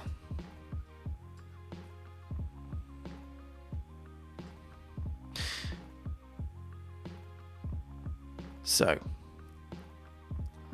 I'm going to, in the success callback in here, set credentials, passing in credentials here. When we set those credentials at this point, I'm also going to put in user.credentials. I'm going to put in credentials dot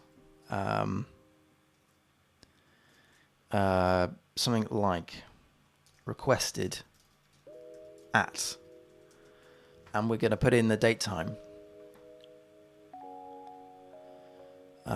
because yeah, date time here, because essentially this is going to prevent an extra hop, going back to the API saying, oh, this user has an access token, check if it's expired. If I know it's expired from the front end, doesn't have to deal with that. So yeah. Hey, Guten Dev, thank you very much for following. I do appreciate that. Thank you very, very much. Hope you're well. I hope you're well. I do apologize for spamming my own chat. I pressed a wrong button on the Stream Deck. So here, credentials requested at, we're going to put in the time in which it was requested. Yeah.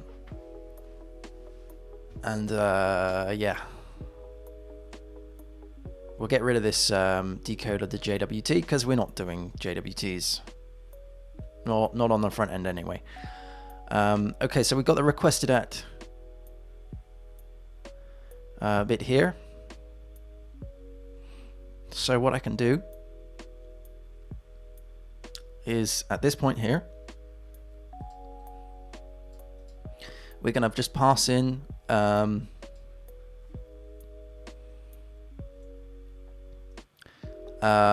we'll pass in user credentials to this function.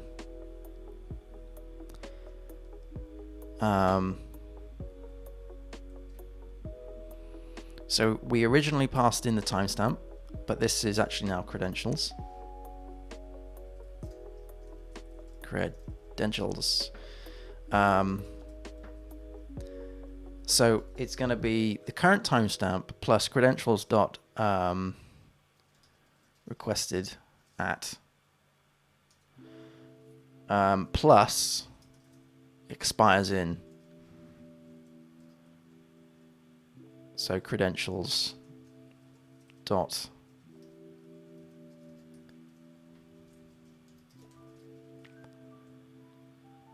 expires. Is that right? Is that expires in? That doesn't seem right to me.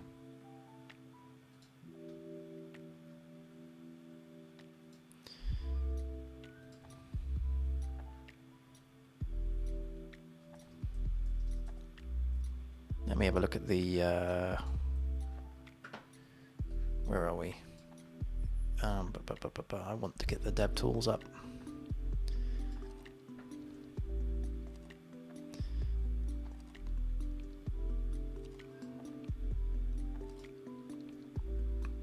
Expires in. Yeah, that's not right.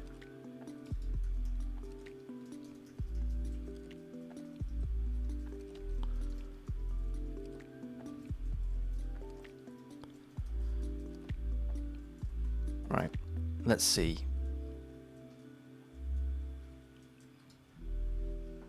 So let's log out.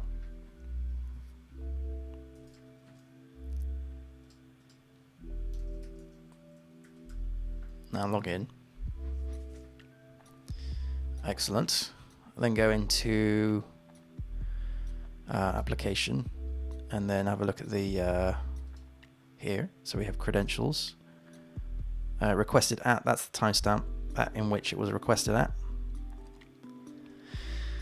And then what we can do is we can check that the current time, which is here, so we're checking that the current time, seeing if the current time is greater than the requested time, requested at, plus the expires in. And if that is the case, then it has expired. So up in auth, login form.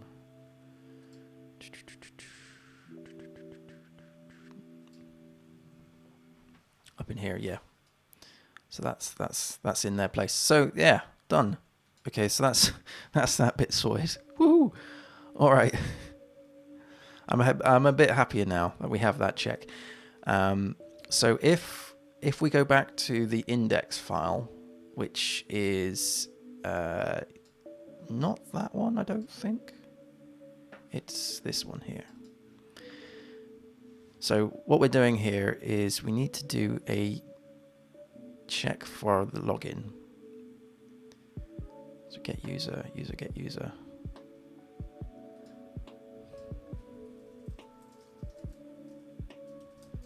Is logged in. Login check redirect. Actually, no, that's what it does, doesn't it? Login check redirect. So this is saying that if it isn't logged in, then we redirect to the login page. Okay.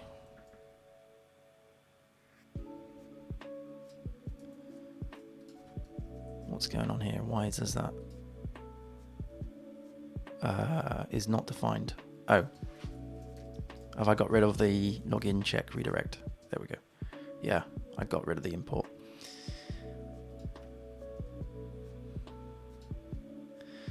Okay, so now it should... Oh, hang on. 1, 2, 3.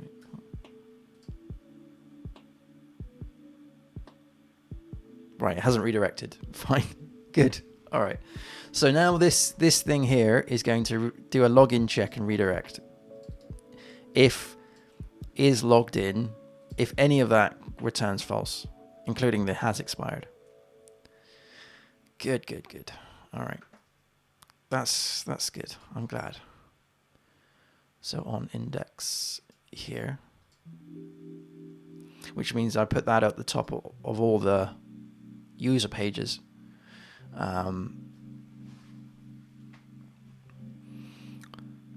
Okay. Good. Good. Okay, what do I need to do now then?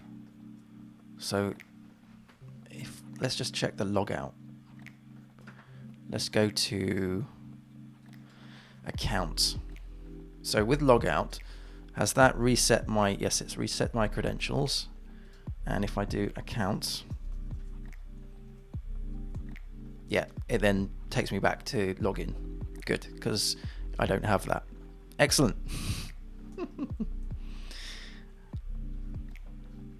Cool, so we can get rid of that. These two here, that's fine. So we've got the user. So I can start working through the other APIs, I think. So this here is getting the user details. Load user. What it's doing is essentially it's saying, get me the user from get user API. Now this was all done way before we dealt with the that auth client thing. So where we've got secure headers here, this is getting the authorization off of the token, but this is not. This should be access token. Okay, so that's passing that in.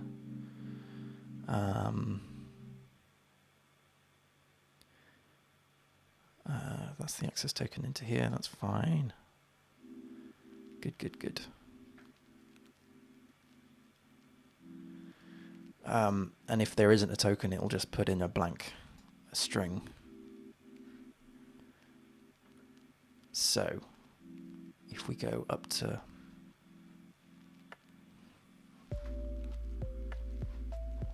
go back into the index, sorry. Here. Yeah, okay, so that's getting the response back.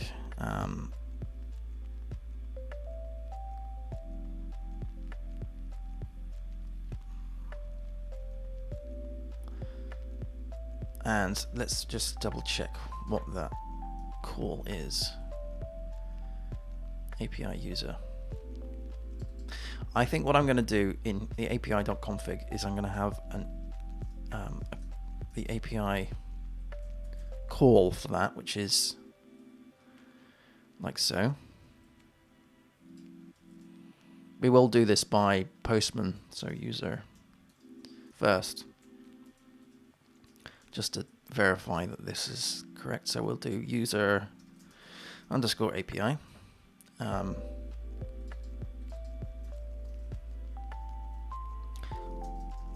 I can't remember for the life of me what the endpoint is called, so let's have a look. It is admin login. Nope, public. Get the user by token. Here we go. This is the one we want. So this is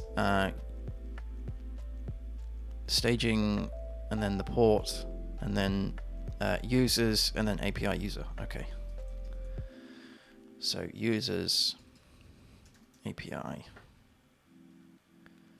user. All right. Now the interesting conundrum that I have here is that because we're calling upon another API, so we call this API to get the token, and then we call this API to get the user details. So what I've done is I've separated the security credentials in an auth service, and I've created another API specifically for another microservice specifically for holding the user data. So I need to somehow call the user API with the access token that we got from the auth API, verify that user, and then return back the user's information. Essentially what I want to do is get the profile of that user. There's a couple of things I need to work through.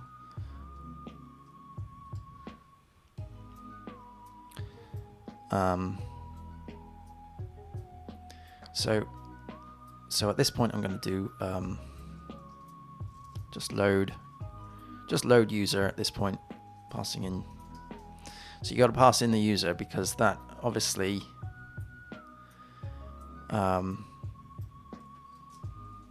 I'm sure I had this in a history. I'm sure this was what I had before. Give me a second. It'd be down here, wouldn't it? Yeah. Let's just copy that. That's what I need. Because what's happening is we get the user from local storage. That has the credentials. We then pass that into here. I'm going to call this load profile rather than load user because really that's what I'm trying to achieve here, load profile. Passing in the user. That gets the access token from the credentials. And then we're going to return the response back. But there's a couple of steps that I need to do before any of this happens.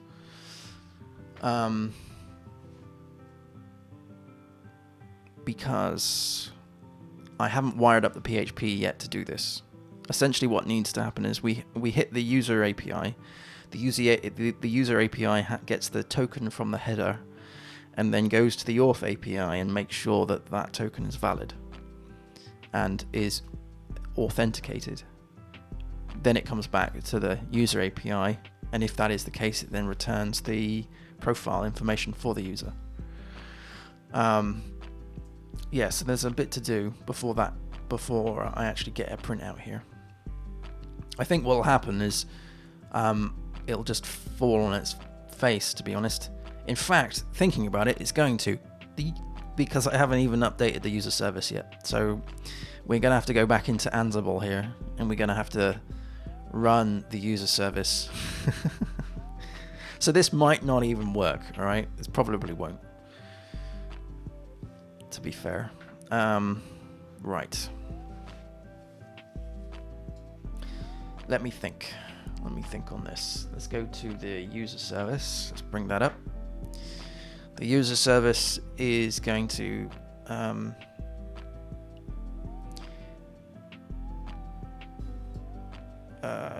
well, are we on develop branch here? Let's do a git pull to make sure that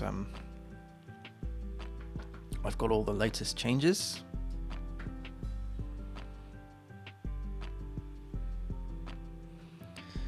Seems that way. 2 files updated. Let's have a look at those. Don't ignore. All right. So do we have that then? Because that will be in the bin. Yeah, dbupdate.sh. Okay. So let's do a git commit because there is an issue with this. This is generated automatically. This is the lock file content hash. So there was a couple of updates here which I didn't put through. So we'll do updating packages. All right, and we'll push that up.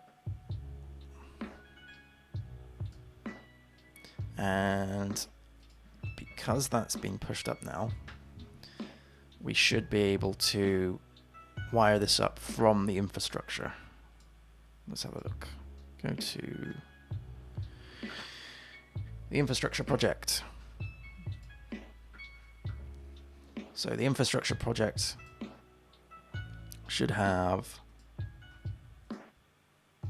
user service. I'm going to just double check in the playbook here.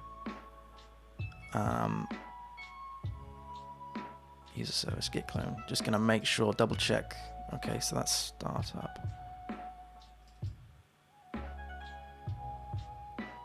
Oh, I'm looking at the wrong files. Sorry. User service. There we go. Configure. I want to make sure the tags are correct. User service. User service.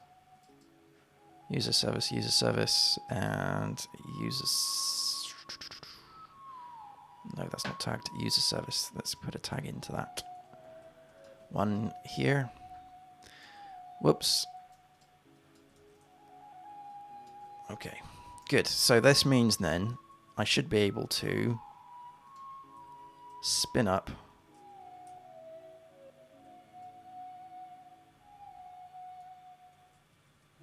the user underscore service. User underscore service. Yes.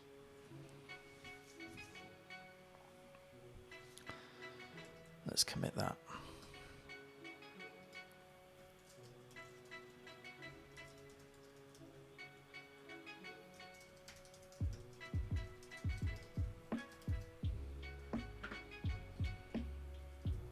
All right, so this should now push up the user service.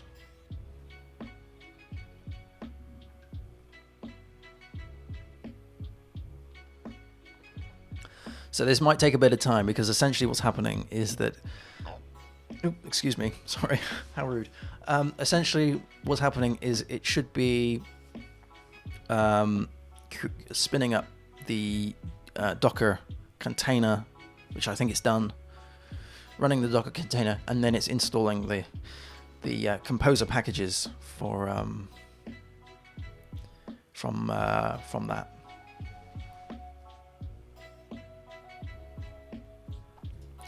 So this will take a little bit of time, just a wee bit of time. This is the output for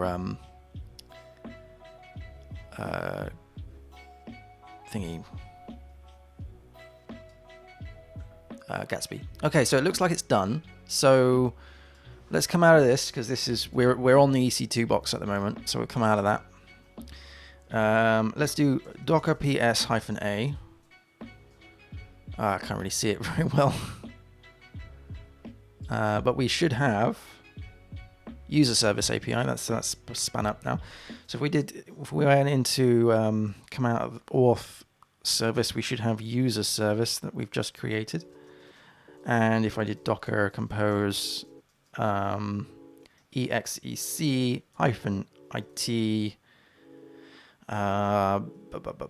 no, not it, it would be user underscore db going in as MySQL -u and -p.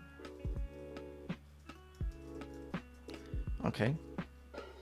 Show databases. Actually, the database should be user db underscore db. Sweet. And then if we did show tables on the user database, right, let's do select all from user. Wonderful. Right. Now, that's the user that we're going to be playing with. And essentially,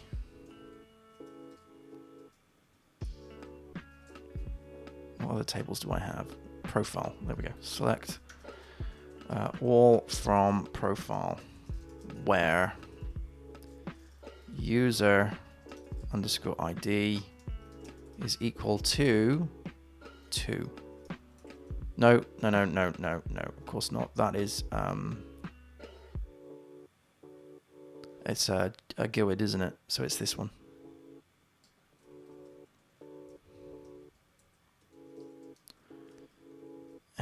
Unknown column. Do we have? Oh no, I've attached it to that. Sorry. Yeah. So the profile ID would be. I'm getting confused now. Let's come out of that. Let's just do a describe of profile from O. No, let's do a show create table. The ID here is auto incrementing.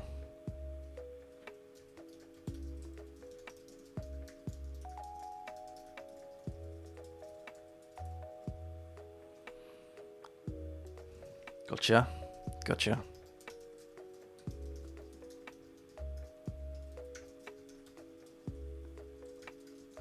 All right, where ID is equals to.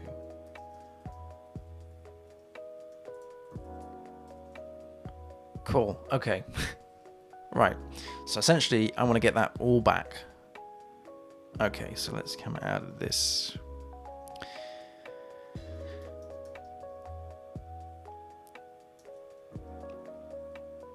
Good, good. Okay, so the idea then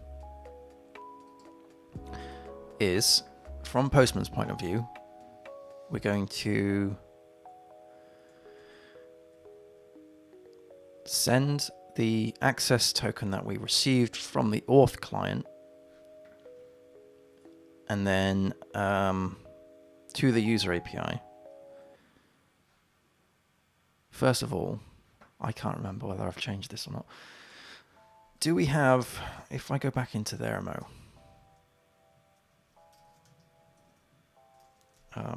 user DB, show tables. Yes, brilliant. Okay, so I've removed the auth stuff, the client and the access stuff from there. Excellent.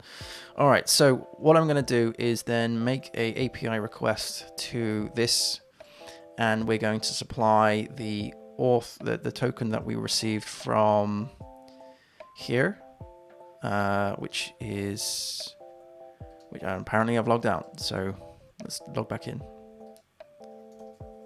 2, 3, 4.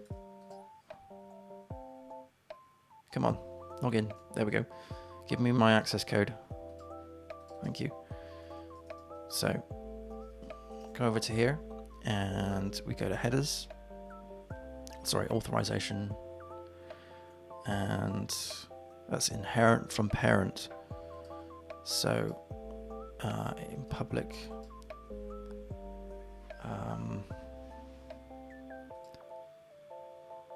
no, that's not what I want to do. I just want to put it in parent token. Public token. Gotcha. So in staging, public token is this one.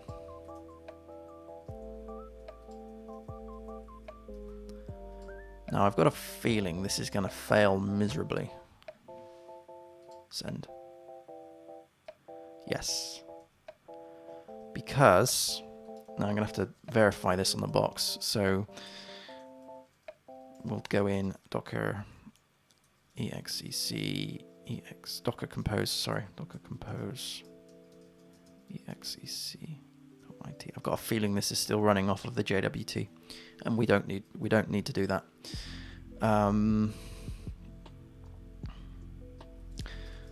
User API bash tail -f var log devlog. Right. So first of all, we've got this issue with the untrusted thing here. So we can sort that out now.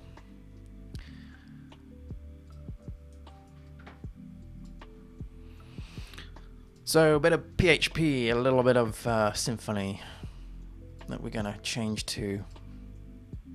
So that would be in the .env file, and it would be, so we get rid of the JWT. No, we keep the JWT. Do we? No. Hang on a minute.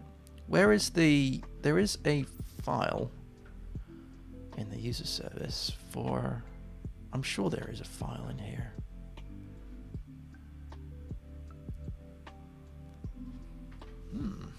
I'm looking for the trusted hosts. I thought that was in the .env file.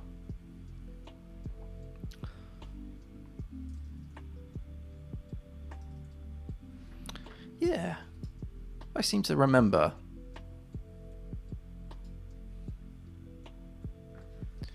Let me just take that down here for a moment.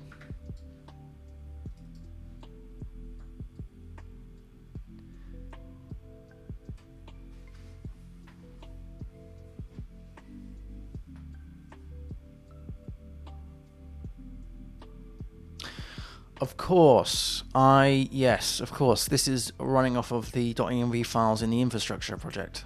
Of course it is. And these are, of course, encrypted. Right, so I need to decrypt them, update them and up we go. So let's see if we can do that. Gotcha. All right. So from this terminal window up here, we do Ansible. Is it decrypt or is it just Ansible decrypt? Oh, no, it's Ansible Vault. And it's decrypt.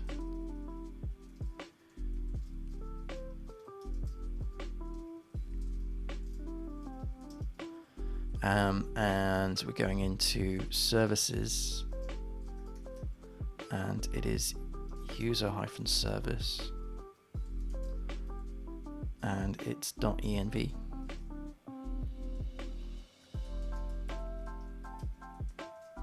All right, so there we go, and it's this that needs to change. Although that is still correct. We've got API.staging.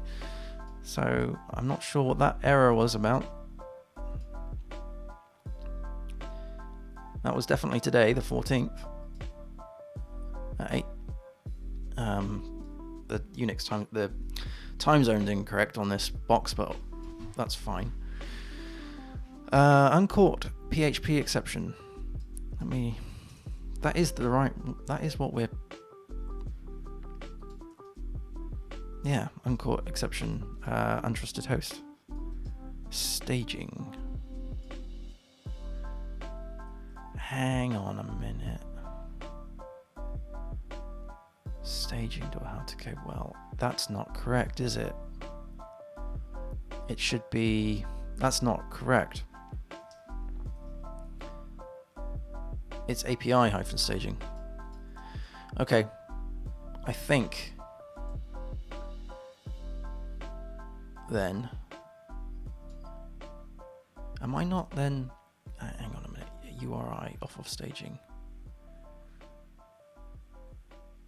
Staging dot. So, I'm sure we just did.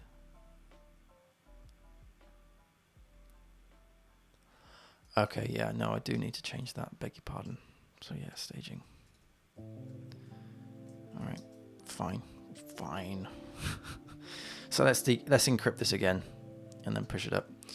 So we need to do encrypt.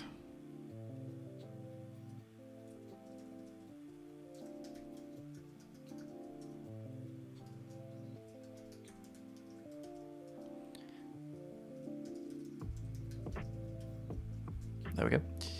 Boom. Okay, so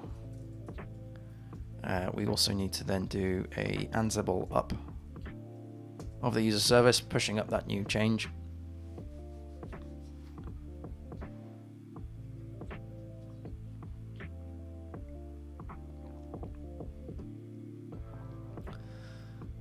I may have to jump on the box and restart the Docker container. We'll see. That should come back as already there.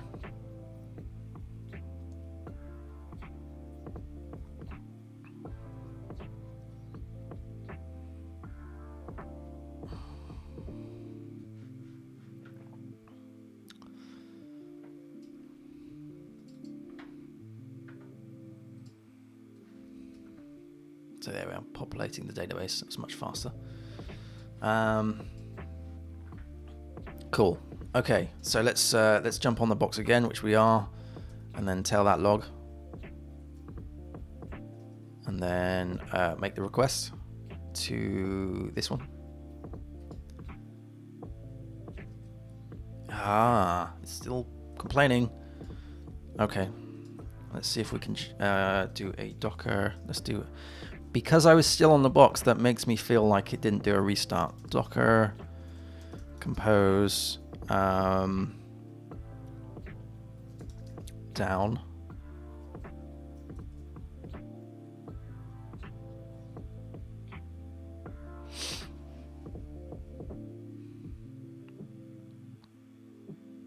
And if that's the case, then I need to adjust my deployment script to restart accordingly.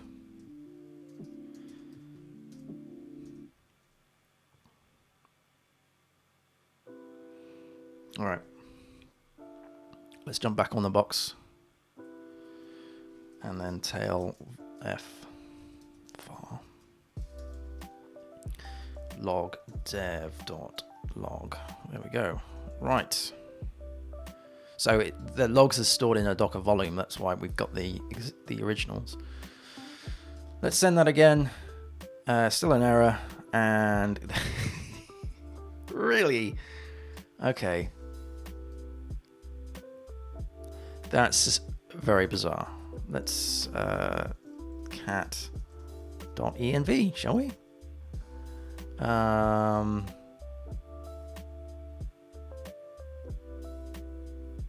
Staging. Am I missing something here?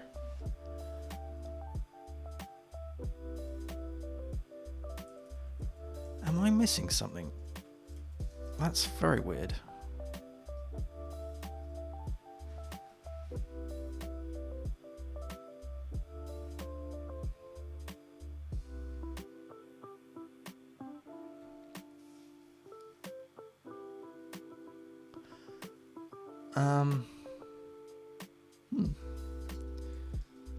All right.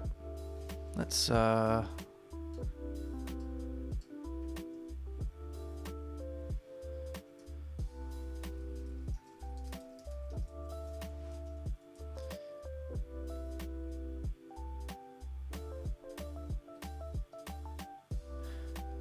bit confused, to be honest.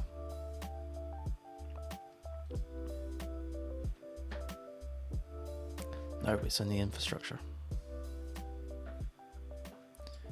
Staging.howtocodewell.net is what we're using. It will be the same for the auth service. So let's decrypt that too.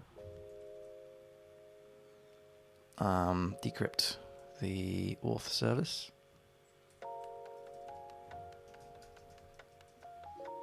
Now I've got no issues showing you on stream all of this stuff.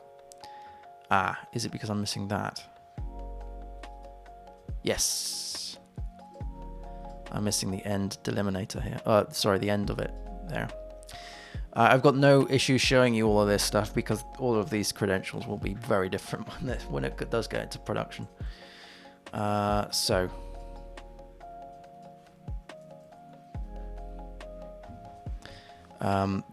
So that's the auth service, localhost. We'll do that as well. Staging.howtocodewell. Yeah, it was missing the end piece. Okay, good. Right, let's encrypt them both. It's just good practice to do all of this. You know, so we're going to encrypt .env.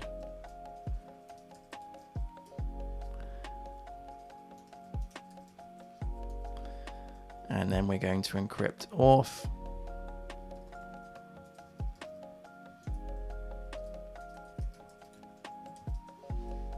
Hello, coders. There we go. Okay, boom. Hello, the grizzly bear. That is the best username of the morning. Hello. Thank you very much for following.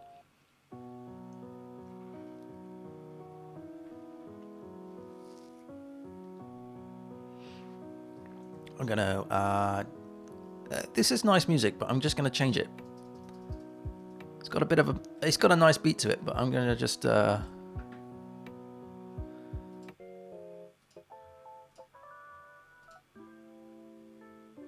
sounds cool.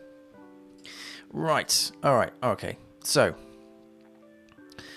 let's push that back up because I need to make that change. And of course, it didn't do that. It didn't log out. So let's go and see what's going on there. It didn't restart the container. It just did a Docker run. User service, run the Docker containers. Docker run -up.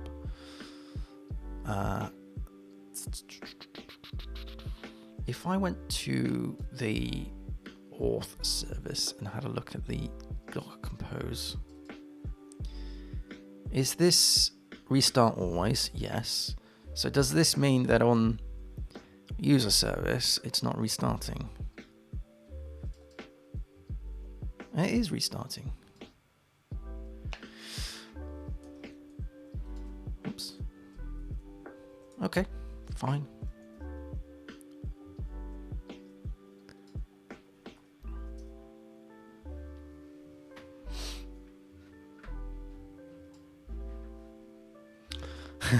Hi,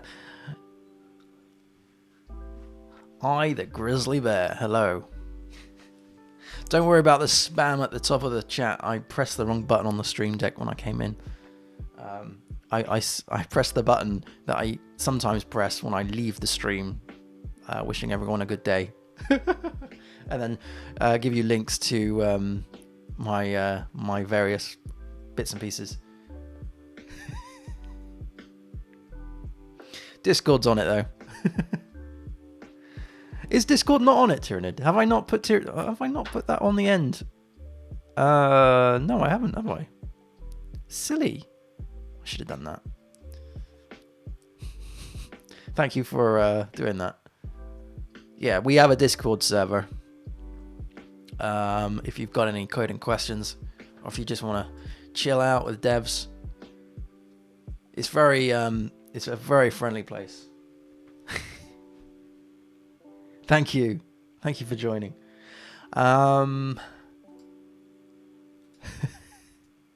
Right, so we've done all that stuff, all that malarkey, but I'm still logged in here. I would have thought that I would be out of the box. So there is something up with the deployment. Something's a bit squiffy there. Because I bet that this is going to cause an error. If I was to do tail -f again, and we do var log dev log, right, and then we do that again, I reckon we're going to get the same issue. Yeah, untrusted host. Whereas I think if I was to do an exit of here and then do a docker compose down and then up, I could have just done a restart, but hey. So I'm gonna put this into the Jira board. If this is the thing, there's a problem with restarting the Docker containers. So now if I did this and I got a different error, because I'm sure it will. Oops, come on, that one. And did tail -f var log dev.log. There we go. Right, if I was to make the request again.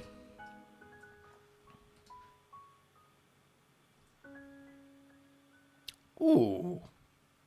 Still untrusted host. Huh.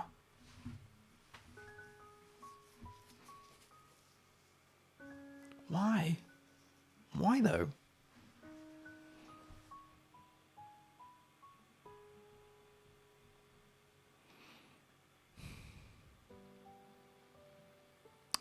That's confusing. So it's running off of staging.howtocodewell.net on port 8081. Exactly the same as this one here. So I haven't changed anything.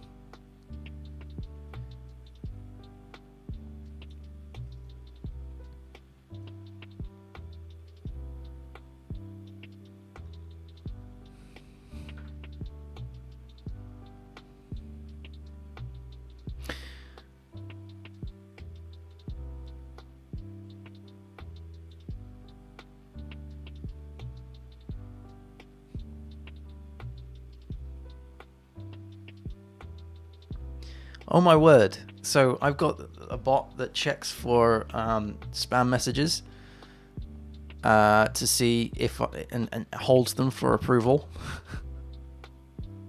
So the grizzly bear he's just said this, right?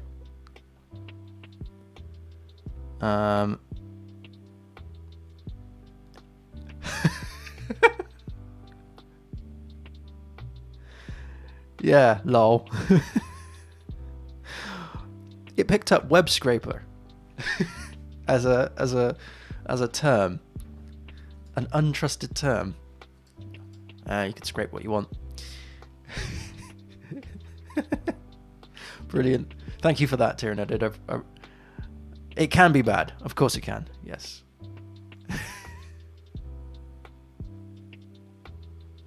Yeah. Staging.howtocodewell.net.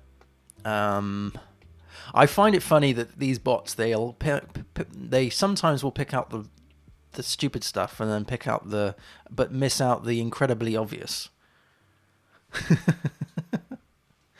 So you're creating a geocoding address scraper. So it scrapes around the world, around the United States, and it geocodes, only allows 60 per minute. That's good. And I have approximately... Wow. Cool. All right. Back to the problem at hand. Why is this an untrusted host? It's a bit like this bot that tries to come up with the wrong words for the spam. Untrusted host. Staging howtocodewell.net. I am sure that if I was to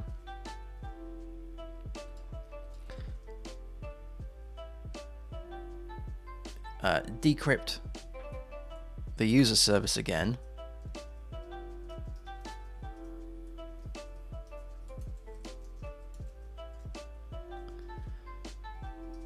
it will be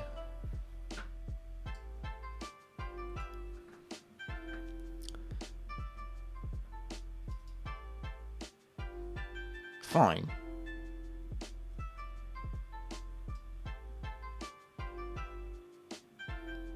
There's nothing. It's not being overwritten at all.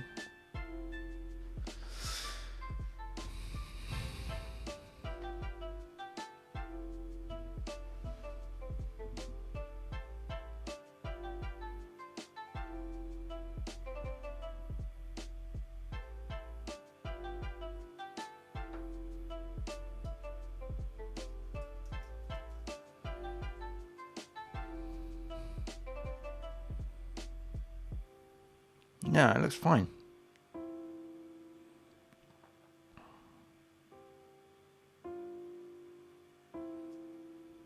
Looks good. Looks good. Why is this causing a problem? This was what it is the least problematic thing I would have thought that this would have happened on this stream, apart from me not being able to speak properly, of course.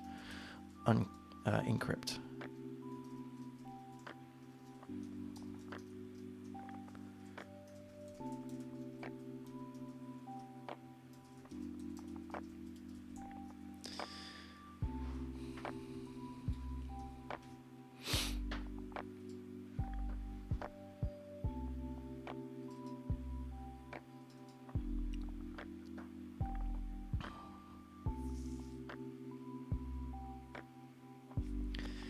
Still saying that it's an untrusted host. What about coming out of this and having a look at the logs of the oh, come on. It's probably because I'm updating it. Coming up and having a look at the logs of the gateway. Come on, give me back my terminal. Please give me back my terminal.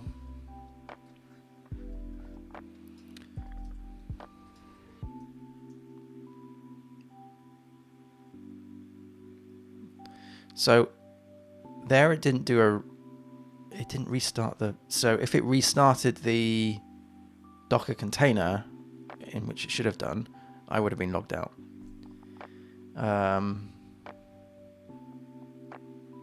Okay.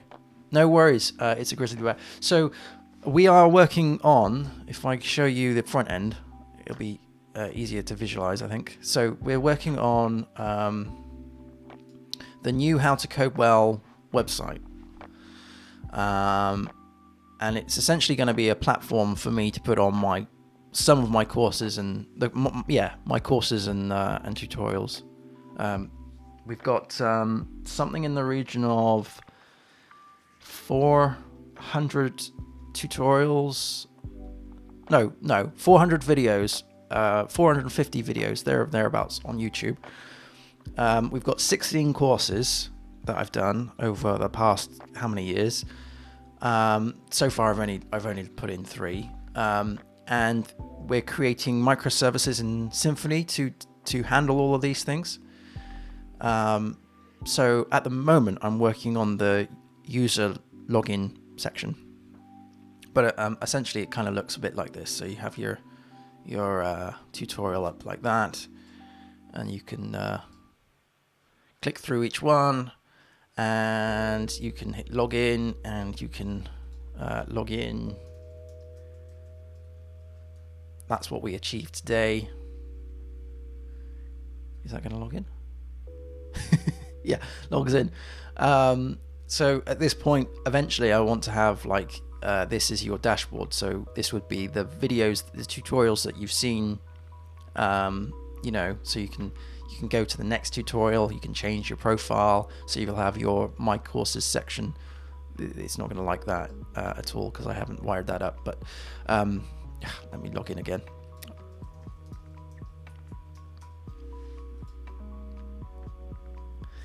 So you'll have your My Courses, My Profile, and Security, and then at this point here, it'll be like a dashboard showing you what you've recently watched, the next tutorial in that course, that kind of thing.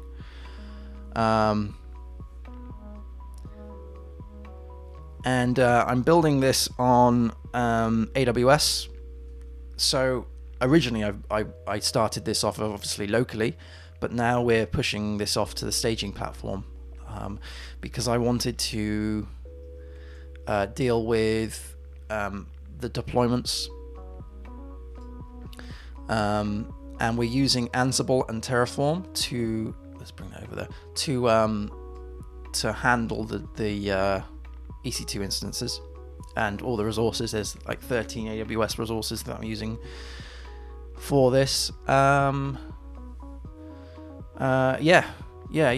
So it's been a long project doing this, but I'm a freelance dev, so I haven't been able to spend all of my time on it. But and it's all in Docker, so it's on Docker on the AWS instances. There's an issue. I think there's an issue with my deployment. I think because what I'm doing is it's not restarting, and I don't want to fall down that rabbit hole today. So what we're going to do is, if I can find the right, here we go.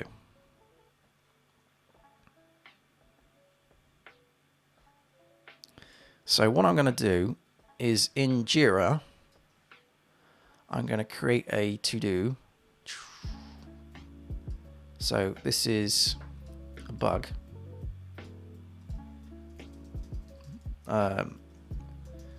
User service is not restarting containers on deployment. All right. And I'm going to issue in the description here. I'm going to just copy in that, just so I know.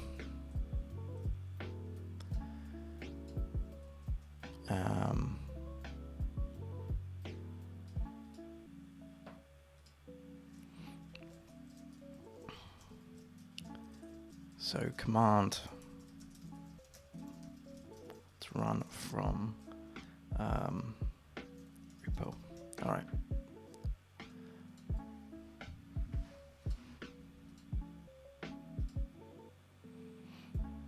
And we kind of need to have another label, which is deployment. Is there There must be a way I can create labels. I've totally forgotten how to do that. Add apps? No. Meh. Yeah. Anyway, I'll put that in. And I'll work with that later on. This is kind of my backlog of issues. Cool. I've just realized what the time is. And I need to be looking after my dog. My English Springer Spaniel Murphy. So I will be getting back to this Sunday. And in the meantime, though, on Tuesday, not Tuesday, sorry, today is Tuesday. On Thursday evening, we're going to be doing Code School. So Thursday at 2100 hours BST, we're going to do Code School, and I'm going to be demonstrating how to validate forms in HTML. But I need to shoot off because I've overran by a few minutes. I need to look after Murphy this morning. So take care, everybody. I hope everybody has a great day. Keep healthy, keep safe, and I will see you soon. If not, I'll speak to you on the Discord server. Thank you ever so much. Cheers. See you later. Bye.